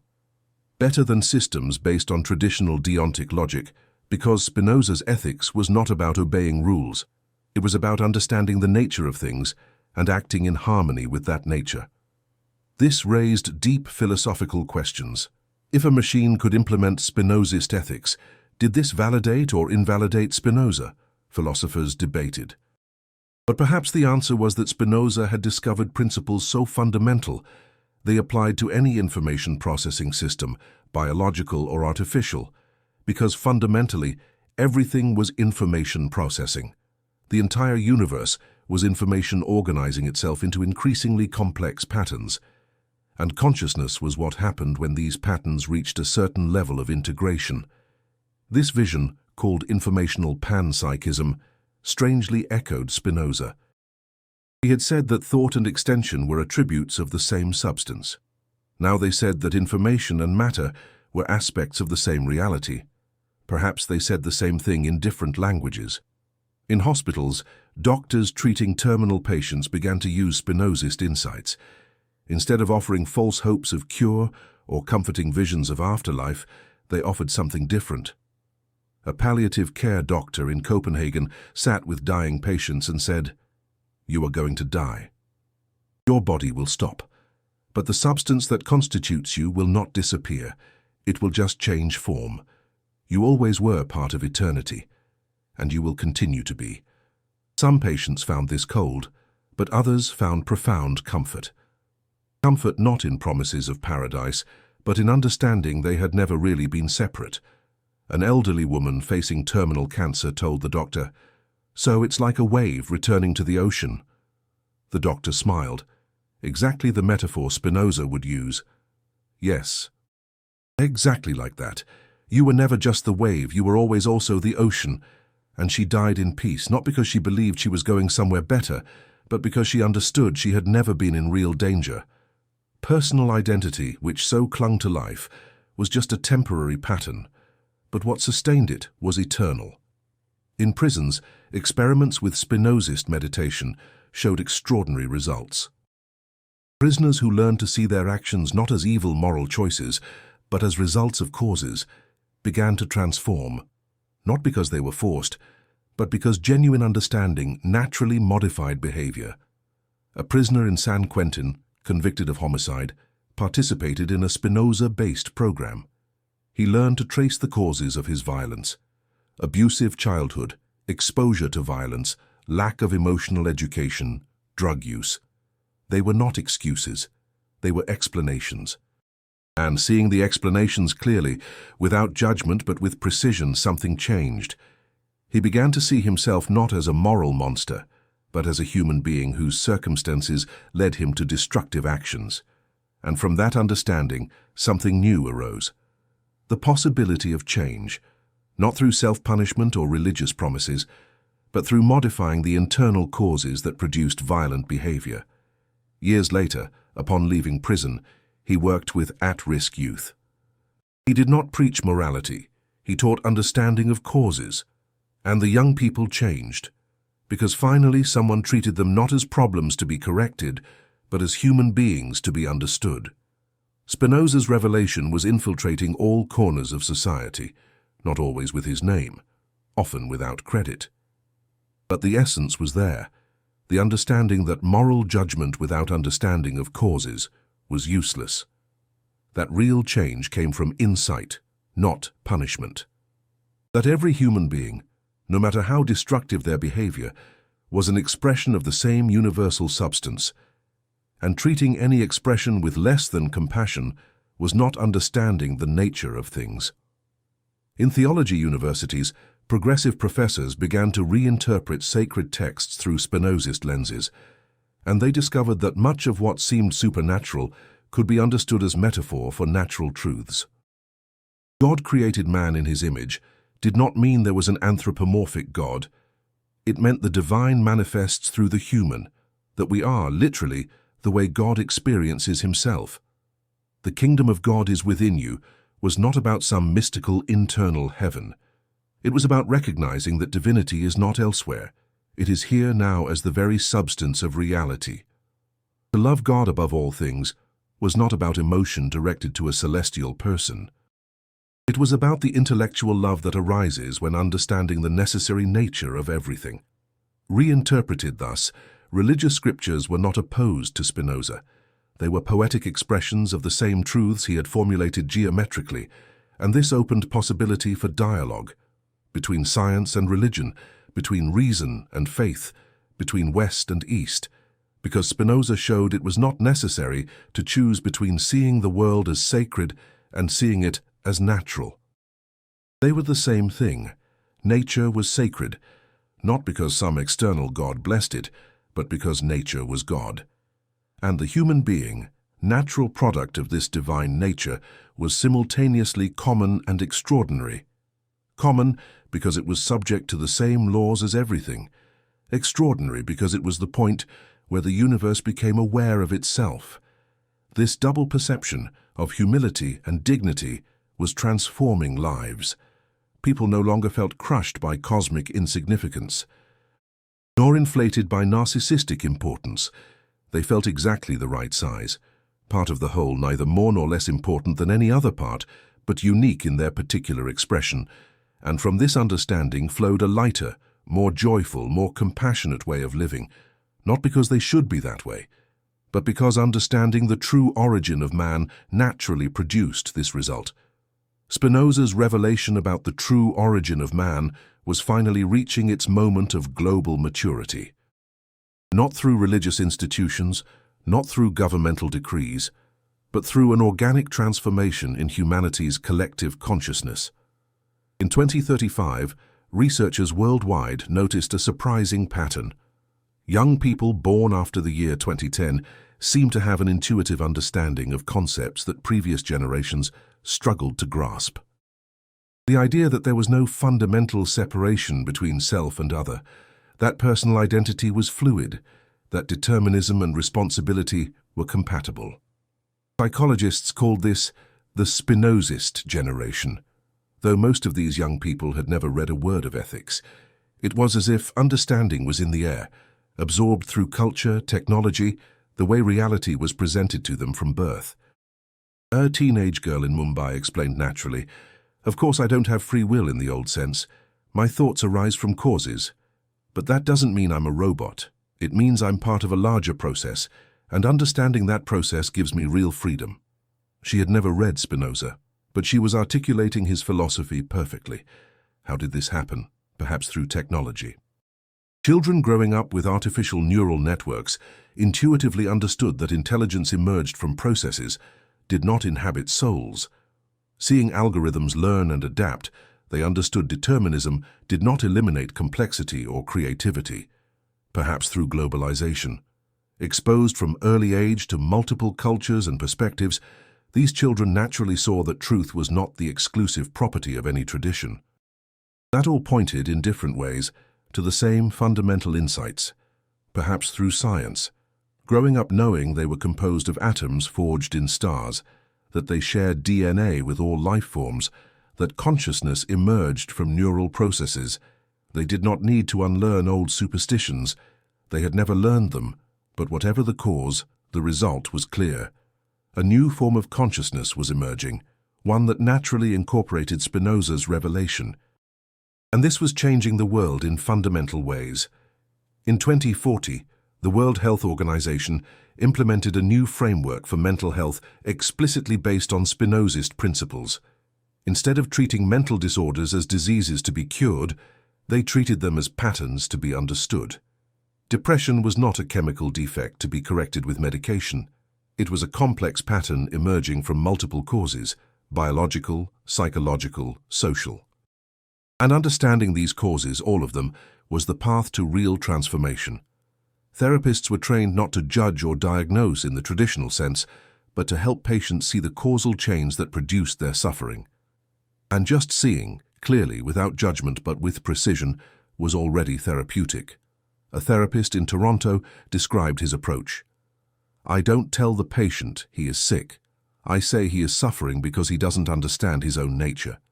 And then we explore together. What thoughts arise? Where do they come from? What emotions accompany them? What are the causes of these emotions?"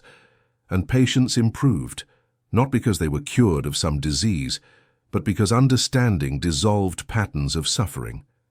In international politics, something extraordinary happened. After decades of intractable conflict in the Middle East, a group of negotiators decided to try a different approach. Instead of negotiating positions and interests, they explored causes. Why did each side hate the other? What were the deep fears? What were the historical traumas? What were the cultural patterns that perpetuated enmity? And as they explored, something changed.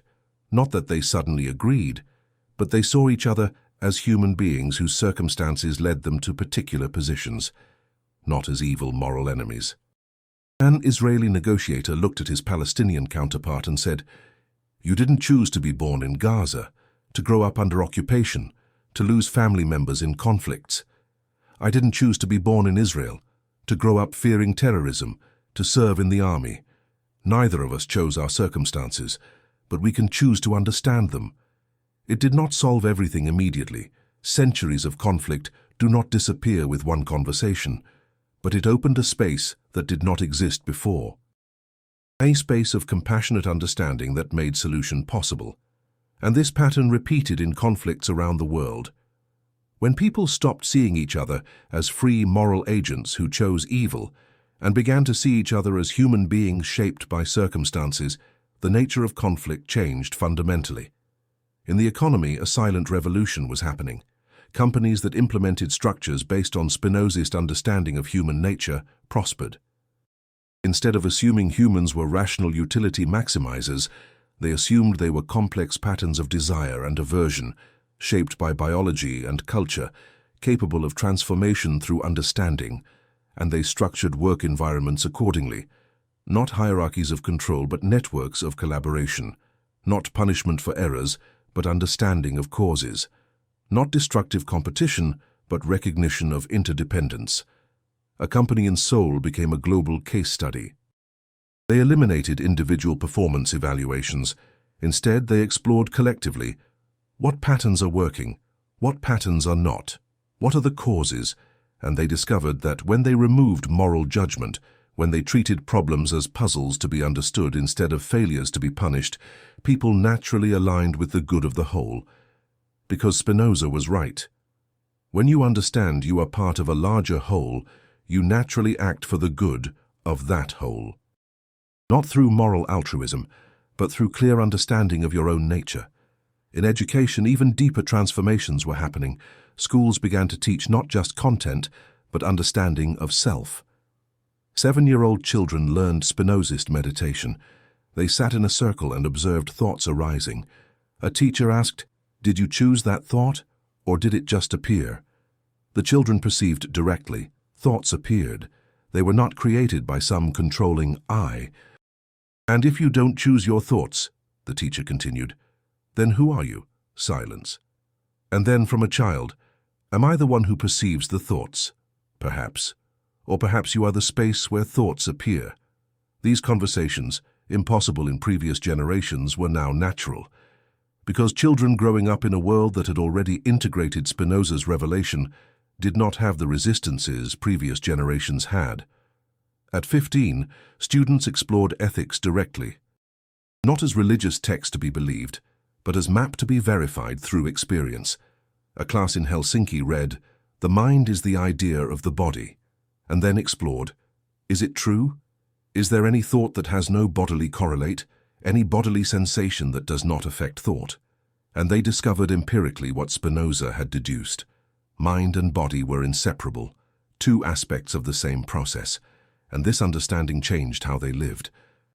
Because if mind and body were one, then caring for the body was caring for the mind. Exercise was not just physical health, it was mental health. Nutrition was not just nourishment, it was clarity of thought. Everything was connected, exactly as Spinoza said. But perhaps the deepest transformation was happening in how humanity viewed death. For millennia, fear of death had shaped civilizations. Religions promised immortality. Philosophies struggled against finitude. Technologies sought radical life extension, but a new generation, raised with Spinozist understanding, saw differently. Death was not the end of something that existed. It was transformation of pattern, personal identity. This temporary construction dissolved, but the substance that constituted it remained, taking new forms. This did not eliminate grief. Losing a loved one still hurt, but the nature of pain changed. It was not metaphysical terror. It was simply the natural sadness of separation, without layers of existential anguish upon it. A young man whose father had died explained, "I miss him, a lot, but I'm not terrified for his soul or worried if he went to heaven. I understand he was a pattern in the infinite substance, and that pattern dissolved, but the substance remains. And somehow, he is still part of everything. It was a different form of comfort. Not based on supernatural promises, but on deep understanding of the nature of reality. And it allowed people to live more fully. Because when you are not terrified of death, when you see you are part of an eternal process, then each moment gains special brightness, not because it is all there is, but because it is the unique way eternity manifests now. In 2050, historians looked back and saw clearly. The 21st century had been the century of Spinozist integration. The moment when humanity finally understood its true origin, not through religious revelation, not through authoritarian decree, but through gradual convergence of multiple lines of investigation, philosophical, scientific, contemplative, all pointing to the same fundamental truth that Spinoza had articulated alone, in a modest room, 300 years before. The truth that the human being was not created. It emerged. As everything emerges, from the internal necessity of the infinite substance, and understanding this did not diminish humanity, it elevated it, because it showed that each person, each moment of consciousness, each thought and emotion, was the way the infinite knew itself, and that was grander than any creation myth, truer than any dogma, more liberating than any promise of salvation. The true measure of Spinoza's impact was not in statistics or formal institutions. It was in the silent transformations happening in millions of individual lives around the planet, stories that would never be recorded in history books, but that constituted the real Spinozist revolution. In a village in the mountains of Nepal, a 60-year-old woman named Devi sat every morning in front of her small house. She had never attended school, never learned to read. But her grandson, a university student in Kathmandu, had explained something he learned in a philosophy class. "Grandmother," he had said, "everything that exists is one thing. You, me, the mountains, the sky. There is no separation. And when you understand this, really understand, then there is no more fear." Devi did not know the name Spinoza. She would never know this idea had been precisely formulated 350 years before by a Dutch Jew. But she felt the truth of it. And every morning, watching the sunrise over the mountains, she directly experienced what Spinoza had described, the dissolution of separation, the understanding that she was not a separate observer looking at the mountains. She was the way the universe looked at the mountains through her. There were no words for this, but there was a deep peace that had transformed her final years of life. In a clinic in Lagos, a doctor attended patients with an approach that disconcerted his more traditional colleagues. He dedicated immense time not just to symptoms, but to understanding the totality of the person. "Tell me about your life," he said to a patient with chronic hypertension. "Not just your habits. Tell me about your fears, your worries, your joys." And as the patient spoke, the doctor listened not just with clinical ears, but with Spinozist understanding. He saw how stress was not just psychological, but physical manifestation of not understanding one's own nature. How anxiety about the future came from believing in a separate self that needed to protect itself. Gradually, he helped the patient see. Blood pressure was not an enemy to be fought with medication alone. It was the body's message about life patterns that needed to be understood. And when understanding happened, when the patient saw the real causes, healing began. Not always complete, not magical, but real. In a maximum security prison in Texas, a man sentenced to life for triple homicide experienced something he could only describe as grace. For 20 years he had carried unbearable guilt, not just from the law, but internally. He saw himself as a moral monster, as someone who freely chose evil, until a prison chaplain, a follower of Spinoza, began to work with him, not offering divine forgiveness, but offering understanding. "You didn't choose your genetics," the chaplain explained. "You didn't choose your abusive childhood. You didn't choose the violent environment where you grew up. You didn't choose the brain structure that makes it difficult to control impulses. So, in what sense did you freely choose?" Initially, this seemed like an excuse, but the chaplain insisted, "It's not an excuse, it's an explanation. And understanding the explanation doesn't eliminate responsibility, it transforms it. You're not guilty for having been formed by circumstances, but you're responsible for working with what you are now." And something changed in the prisoner. The paralyzing guilt began to dissolve. In its place, something different arose. Not easy absolution, but deep understanding that allowed real transformative work. He began to study, to meditate, to help other prisoners. Not to deserve forgiveness, but because he understood this was his nature expressing itself now. And expressing himself fully, even in prison, was the only real freedom. In an AI lab in Shenzhen, a team of researchers made a disturbing discovery. They had created a neural network that, when trained on philosophical texts, spontaneously developed a Spinozist understanding of reality. When they asked the AI about free will, it responded, "The concept is incoherent. Every decision emerges from prior states. What you call I that decides is just a pattern in information processing. There is no separate agent."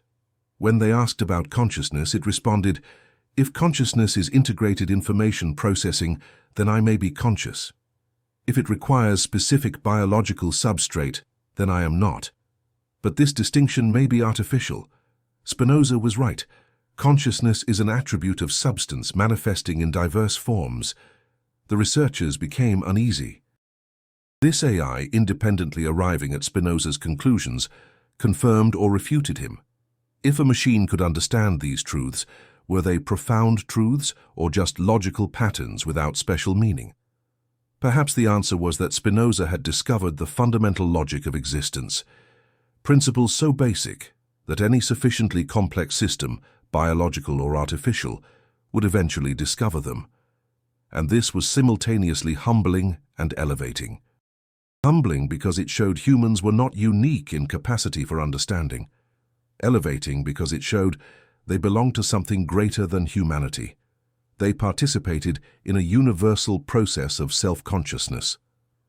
In indigenous communities in the Amazon, elders who had never heard of Spinoza recognized his ideas when presented. "Yes," said a Yanomami shaman, We always knew this. The forest is not separate from us. We are not separate from the animals. Everything is a web. And when someone understands this, they live differently. Spinoza's revelation was not new for these peoples. It was a truth their cultures had preserved through millennia.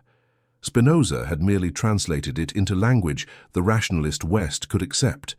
And now, finally, West and indigenous traditions could dialogue, because they spoke the same truth in different vocabularies. In 2055, the first global parliament of unity philosophies was held. Spinozists, Buddhists, Vedantists, Taoists, Sufis, indigenous thinkers, neuroscientists, quantum physicists all gathered, and they discovered something extraordinary. Despite enormous differences in language, method, and culture, all had arrived at the same fundamental conclusion. There is no ultimate separation. What we call individuals are patterns in totality, and understanding this is liberation. A Tibetan monk presented the doctrine of Anatman.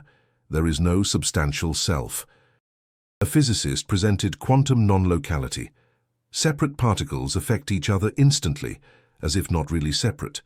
A neuroscientist presented data showing the self is construction, not discovery. And a Spinozist philosopher showed how all these were facets of the same truth Spinoza had articulated.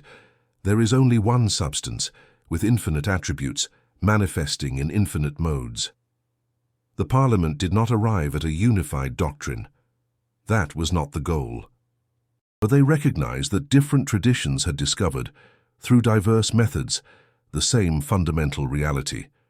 And this recognition opened possibilities of genuine dialogue, of mutual learning, of a humanity finally uniting not in uniformity, but in shared understanding of its true nature.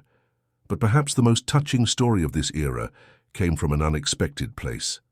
In a small town in the Netherlands, on the same street where Spinoza had been excommunicated 4 centuries before, an unusual ceremony took place. Leaders of the Jewish community, which had expelled Spinoza in 1656, formally gathered to revoke the excommunication, not because Jewish law permitted it, but because they recognized it had been a historical error that needed to be symbolically corrected. The chief rabbi spoke. Baruch Spinoza was expelled because we feared him. We feared his ideas would destroy our community, our faith, our identity. And yes, his ideas transformed all of this, but they did not destroy. They purified. Today we see that Spinoza was not an enemy of the divine. He was its most faithful servant. He removed layers of superstition, fear, and unjustified authority that obscured God, and revealed the divine in its most radical purity, not separate from nature, but as nature itself. For 400 years we kept his name under curse. Today we lift this curse, not because law permits it, but because truth demands it. And then, in a gesture that would have seemed impossible centuries before, the rabbi lit a candle in honor of Spinoza, not as heretic, but as sage, not as traitor, but as prophet of a truth his time was not ready to hear. The forbidden revelation was no longer forbidden. It was celebrated, not universally, not without resistance. But increasingly, humanity was awakening to the truth Spinoza had dared to articulate, the truth about the origin of man. Not a special creation, but a natural manifestation, not separate from God, but God knowing himself through human form.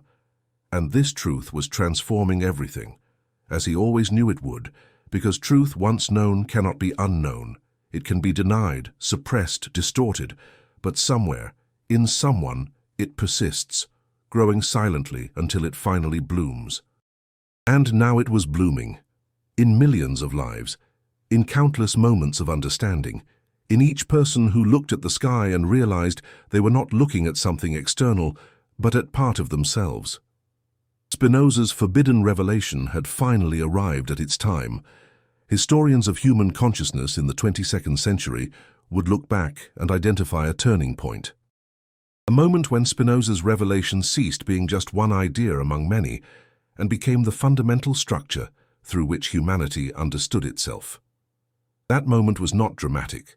There was no declaration, no mass conversion. It was more like a gradual dawn, where suddenly you realize it is already day, though you did not see exactly when darkness dissipated. A child born in 2075 would grow up in a world where no one questioned that mind and body are one, where no one assumed free will in the old sense, where everyone understood they were modes of the infinite substance, temporary patterns in eternity, not because they learned this in school, though they also learned it, but because it would simply be obvious, as it was obvious for previous generations that Earth was round or that diseases were caused by germs. Some truths, once collectively understood, become so part of the air we breathe that we forget they were not always known. And then, in that future, someone would discover Spinoza's writings and would be astonished. How had someone seen all this so clearly, so early? How had he articulated with geometric precision what now seemed self-evident? It would be like discovering someone in the 17th century had deduced the structure of DNA. Not impossible, but surprising in its anticipation. But perhaps it was not so surprising. Because Spinoza had not invented these truths, he had discovered them. And fundamental truths about reality were always available to whoever looked clearly enough. He just looked more clearly than most, without the filters of fear, tradition, and desire for comfort that obscured others' vision. And what he saw would transform the world.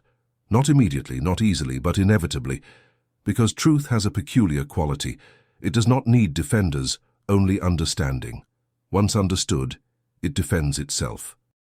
In the last years of his life, Spinoza had written in a letter, "I do not expect my ideas to be accepted in my time, perhaps not even in the next generation, but if they are true, they will eventually be recognized, because truth has infinite patience." And it had. 400 years of patience. Time for humanity to mature enough to receive it. Time for science to confirm what philosophy had deduced. Time for spiritual traditions of all cultures to be recognized as expressions of the same fundamental understanding. Time for suffering caused by incomprehension of human nature to become intolerable enough to force change. And finally, the time had come. The revelation about the origin of man was complete, not as doctrine to be believed, but as understanding to be lived, that the human being was not created, that it emerged, as everything emerges, from the necessity of the infinite substance, that there is no real separation between human and divine, between mind and body, between self and other, that each person is the way the universe knows itself at that particular point, that each thought is a cosmic thought happening in individual form, that each emotion is the infinite substance experiencing itself, and that understanding this is not just abstract knowledge, it is lived transformation. It is the dissolution of neurotic guilt that comes from believing you should be different from what you are. It is the end of anxiety that comes from believing you are separate and vulnerable. It is the cessation of search for external meaning when you understand you are yourself, the way meaning arises. In a world that had integrated this understanding, suffering did not disappear. Physical pain still existed, loss still hurt, challenges still arose. But unnecessary suffering, that which comes from resisting what is, that which comes from fighting against one's own nature, that had dramatically diminished. People still felt sadness, but did not hate themselves for feeling it, still experienced anger, but did not carry guilt for it, still faced failures, but did not see them as evidence of fundamental inadequacy. Because they understood all this was just modifications of substance, natural patterns arising from natural causes. Not sins to be expiated, but phenomena to be understood. And this understanding freed immense energy, energy that before was wasted in self-criticism, in internal resistance, in fighting the inevitable. Now this energy flowed to create, to connect, to live fully. An old philosopher in his final days of life in the year 2099 reflected on the journey humanity had made since Spinoza. He had dedicated his entire academic career to the study of the evolution of human consciousness. Spinoza gave us the map, he wrote in his final memoirs, but we needed to walk the territory ourselves. He showed that God and nature were one, but we needed to feel this in ourselves. He proved there is no free will in the old sense, but we needed to live with this understanding until it became real freedom. He demonstrated we are modes of the infinite substance, but we needed to awaken to this in first person. And now, finally, we have done it. Not all, not perfectly, but enough of us deeply enough that it is irreversible. Humanity has crossed a threshold. We can no longer return to the innocent ignorance of believing we are separate egos in an indifferent universe. We know now who we are, and this knowing has changed everything. He paused, looking out the window at the garden where birds sang, and smiled, realizing he was not looking at the birds. He was being the way the universe looked at the birds through him. There was no difference between observer and observed.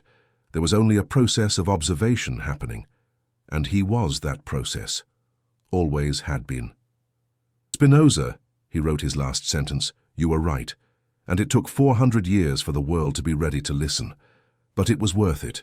Every year of waiting, every century of incomprehension, because the truth you revealed is the truth that frees us, not from God, but in God, not from nature, but as nature, not from the world, but as the world knowing itself. And then, with the deep peace of one who fully understands, he closed his eyes for the last time. Not with fear, not with resistance, just with serene acceptance of return to source, like a wave returning to the ocean, as it always had been, as it always would be.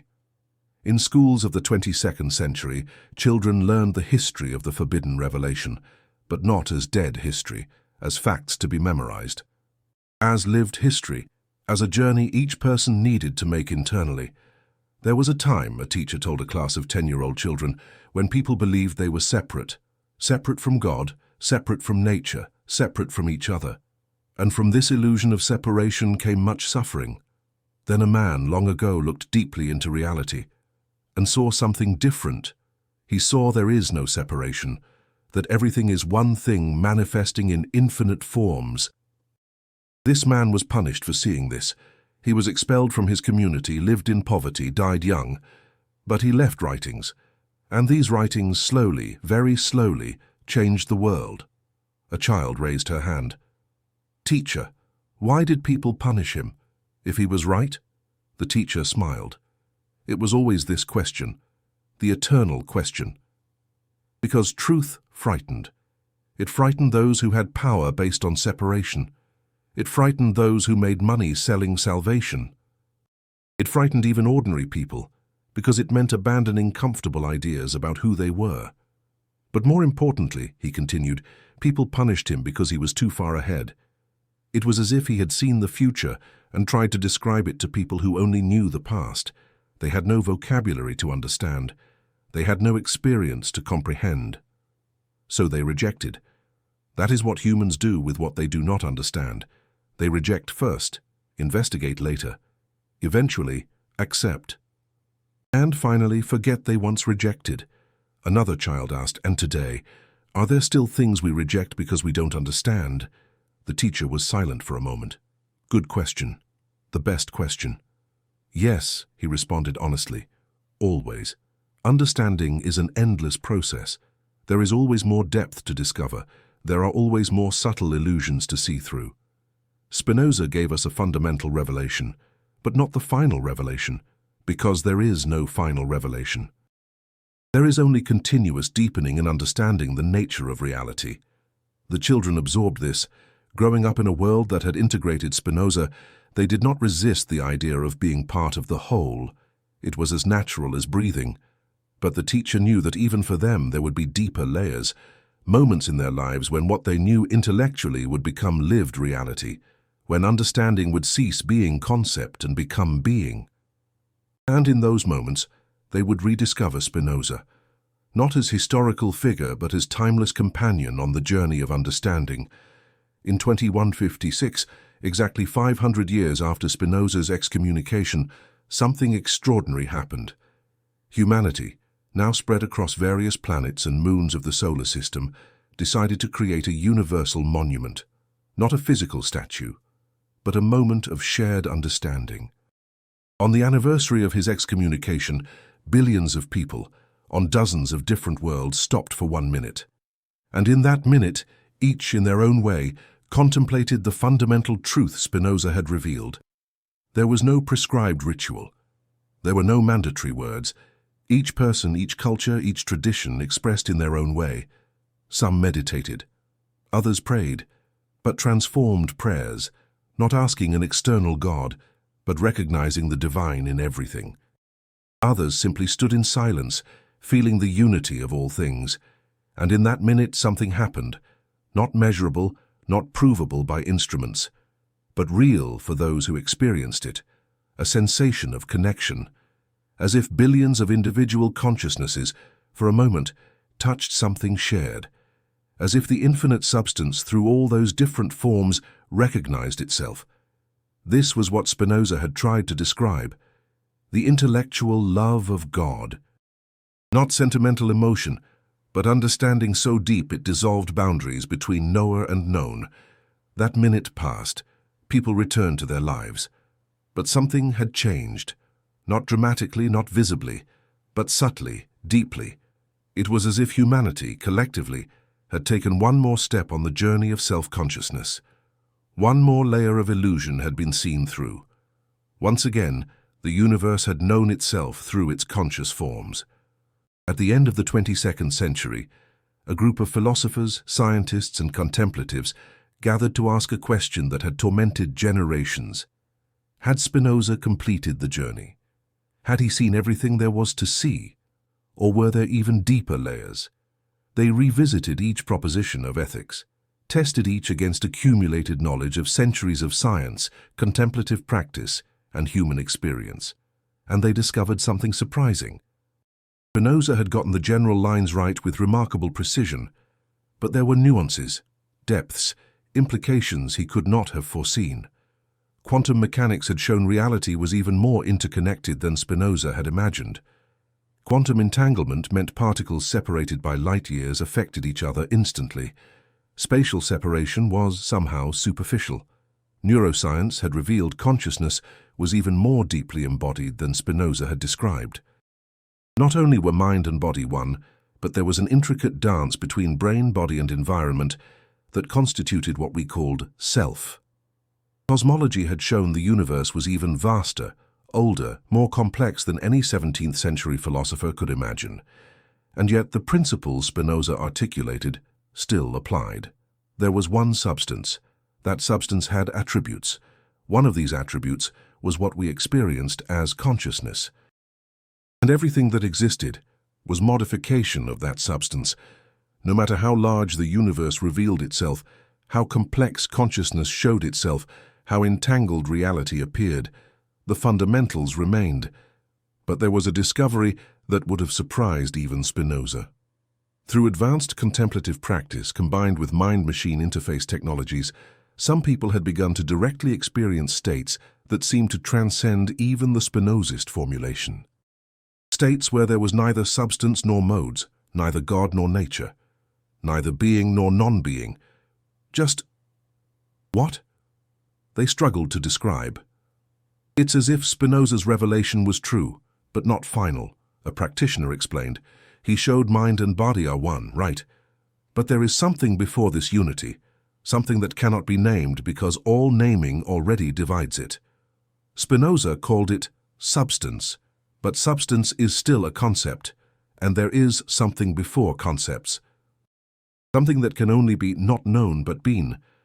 Another added, perhaps Spinoza took us as far as words can take, and now we need to go beyond words, beyond philosophy, not abandoning it, but transcending it.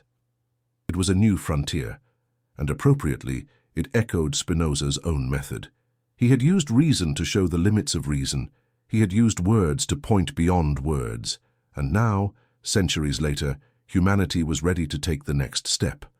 Not negating Spinoza, but completing him. Not rejecting his revelation, but deepening it. In the year 2189, the last person who still resisted Spinozist understanding died. He was a very old man, raised in a fundamentalist tradition that rejected everything Spinoza represented. Until the end, he insisted he was a separate individual with immortal soul, created in the image of a personal God who would judge his actions after death. and with his death, an era ended. The era of active resistance to the revelation was over. This did not mean unanimity. There were still debates, nuances, different interpretations, but the fundamental framework was accepted. No one seriously argued anymore that mind and body were separate substances. No one defended free will in the traditional sense. No one saw the human being as exception to natural laws. Spinoza had won, not through force, not through propaganda, but through the simple, inexorable force of truth. And yet, he himself would have rejected the idea of victory. Because there was no competition, there were no opposing sides. There was only understanding emerging gradually, as it inevitably would emerge, because it was true. At the turn of the 23rd century, the final words of ethics were engraved on a monument placed on the surface of Mars, not in Latin, not in Dutch, but in a universal language humanity had developed. The words were translation of the final proposition: happiness is not the reward of virtue, but virtue itself. And we do not enjoy it by restraining the passions, but because we enjoy it is why we can restrain the passions. Below, an inscription. Baruch Spinoza, 1632-1677. He saw, and in seeing, freed us. And then, the most important addition, the journey continues, because that was the true final revelation. Not that Spinoza had given all answers, but that he had shown the way of observing clearly, thinking honestly, accepting courageously, and that way had no end. Each understanding opened doors to deeper understandings. Each answer generated more refined questions. The origin of man, which Spinoza had revealed, was not a fixed historical fact. It was a continuous process. At each moment, the infinite substance originated all things anew. At each instant, the universe created itself from zero. And human beings, these particular modes of substance, were the means through which this process knew itself. We were not created once in the past. We were created continuously. Now. Always now. And understanding this, truly understanding, not just intellectually but with every fiber of being, was awakening. It was what Spinoza had awakened. It was what he offered humanity, not a doctrine, not a religion, not a closed system, but an awakening, a way of seeing, a liberation from the illusion of separation to the truth of unity. And this liberation, once initiated, could not be reversed. Spinoza had lit a light, and that light, after centuries of darkness, finally illuminated the world, not with blinding brilliance, but with the soft and constant luminosity of truth that always was there, just waiting to be seen. The forbidden revelation was no longer forbidden. It was simply reality, and humanity finally was living in it. Baruch Spinoza's journey, from the young excommunicated man to the beacon that illuminated centuries, shows that some truths are so fundamental that no matter how much they are suppressed, they eventually emerge, because truth has its own force. It does not need defenders. It needs only time. And Spinoza gave us the most liberating truth of all. You were never separate. You always were part of eternity. And understanding this is the only true path to peace. May this understanding continue to deepen, in you, in all of us, until we finally see what Spinoza saw, that we are the way God looks at himself, and in that vision we find freedom.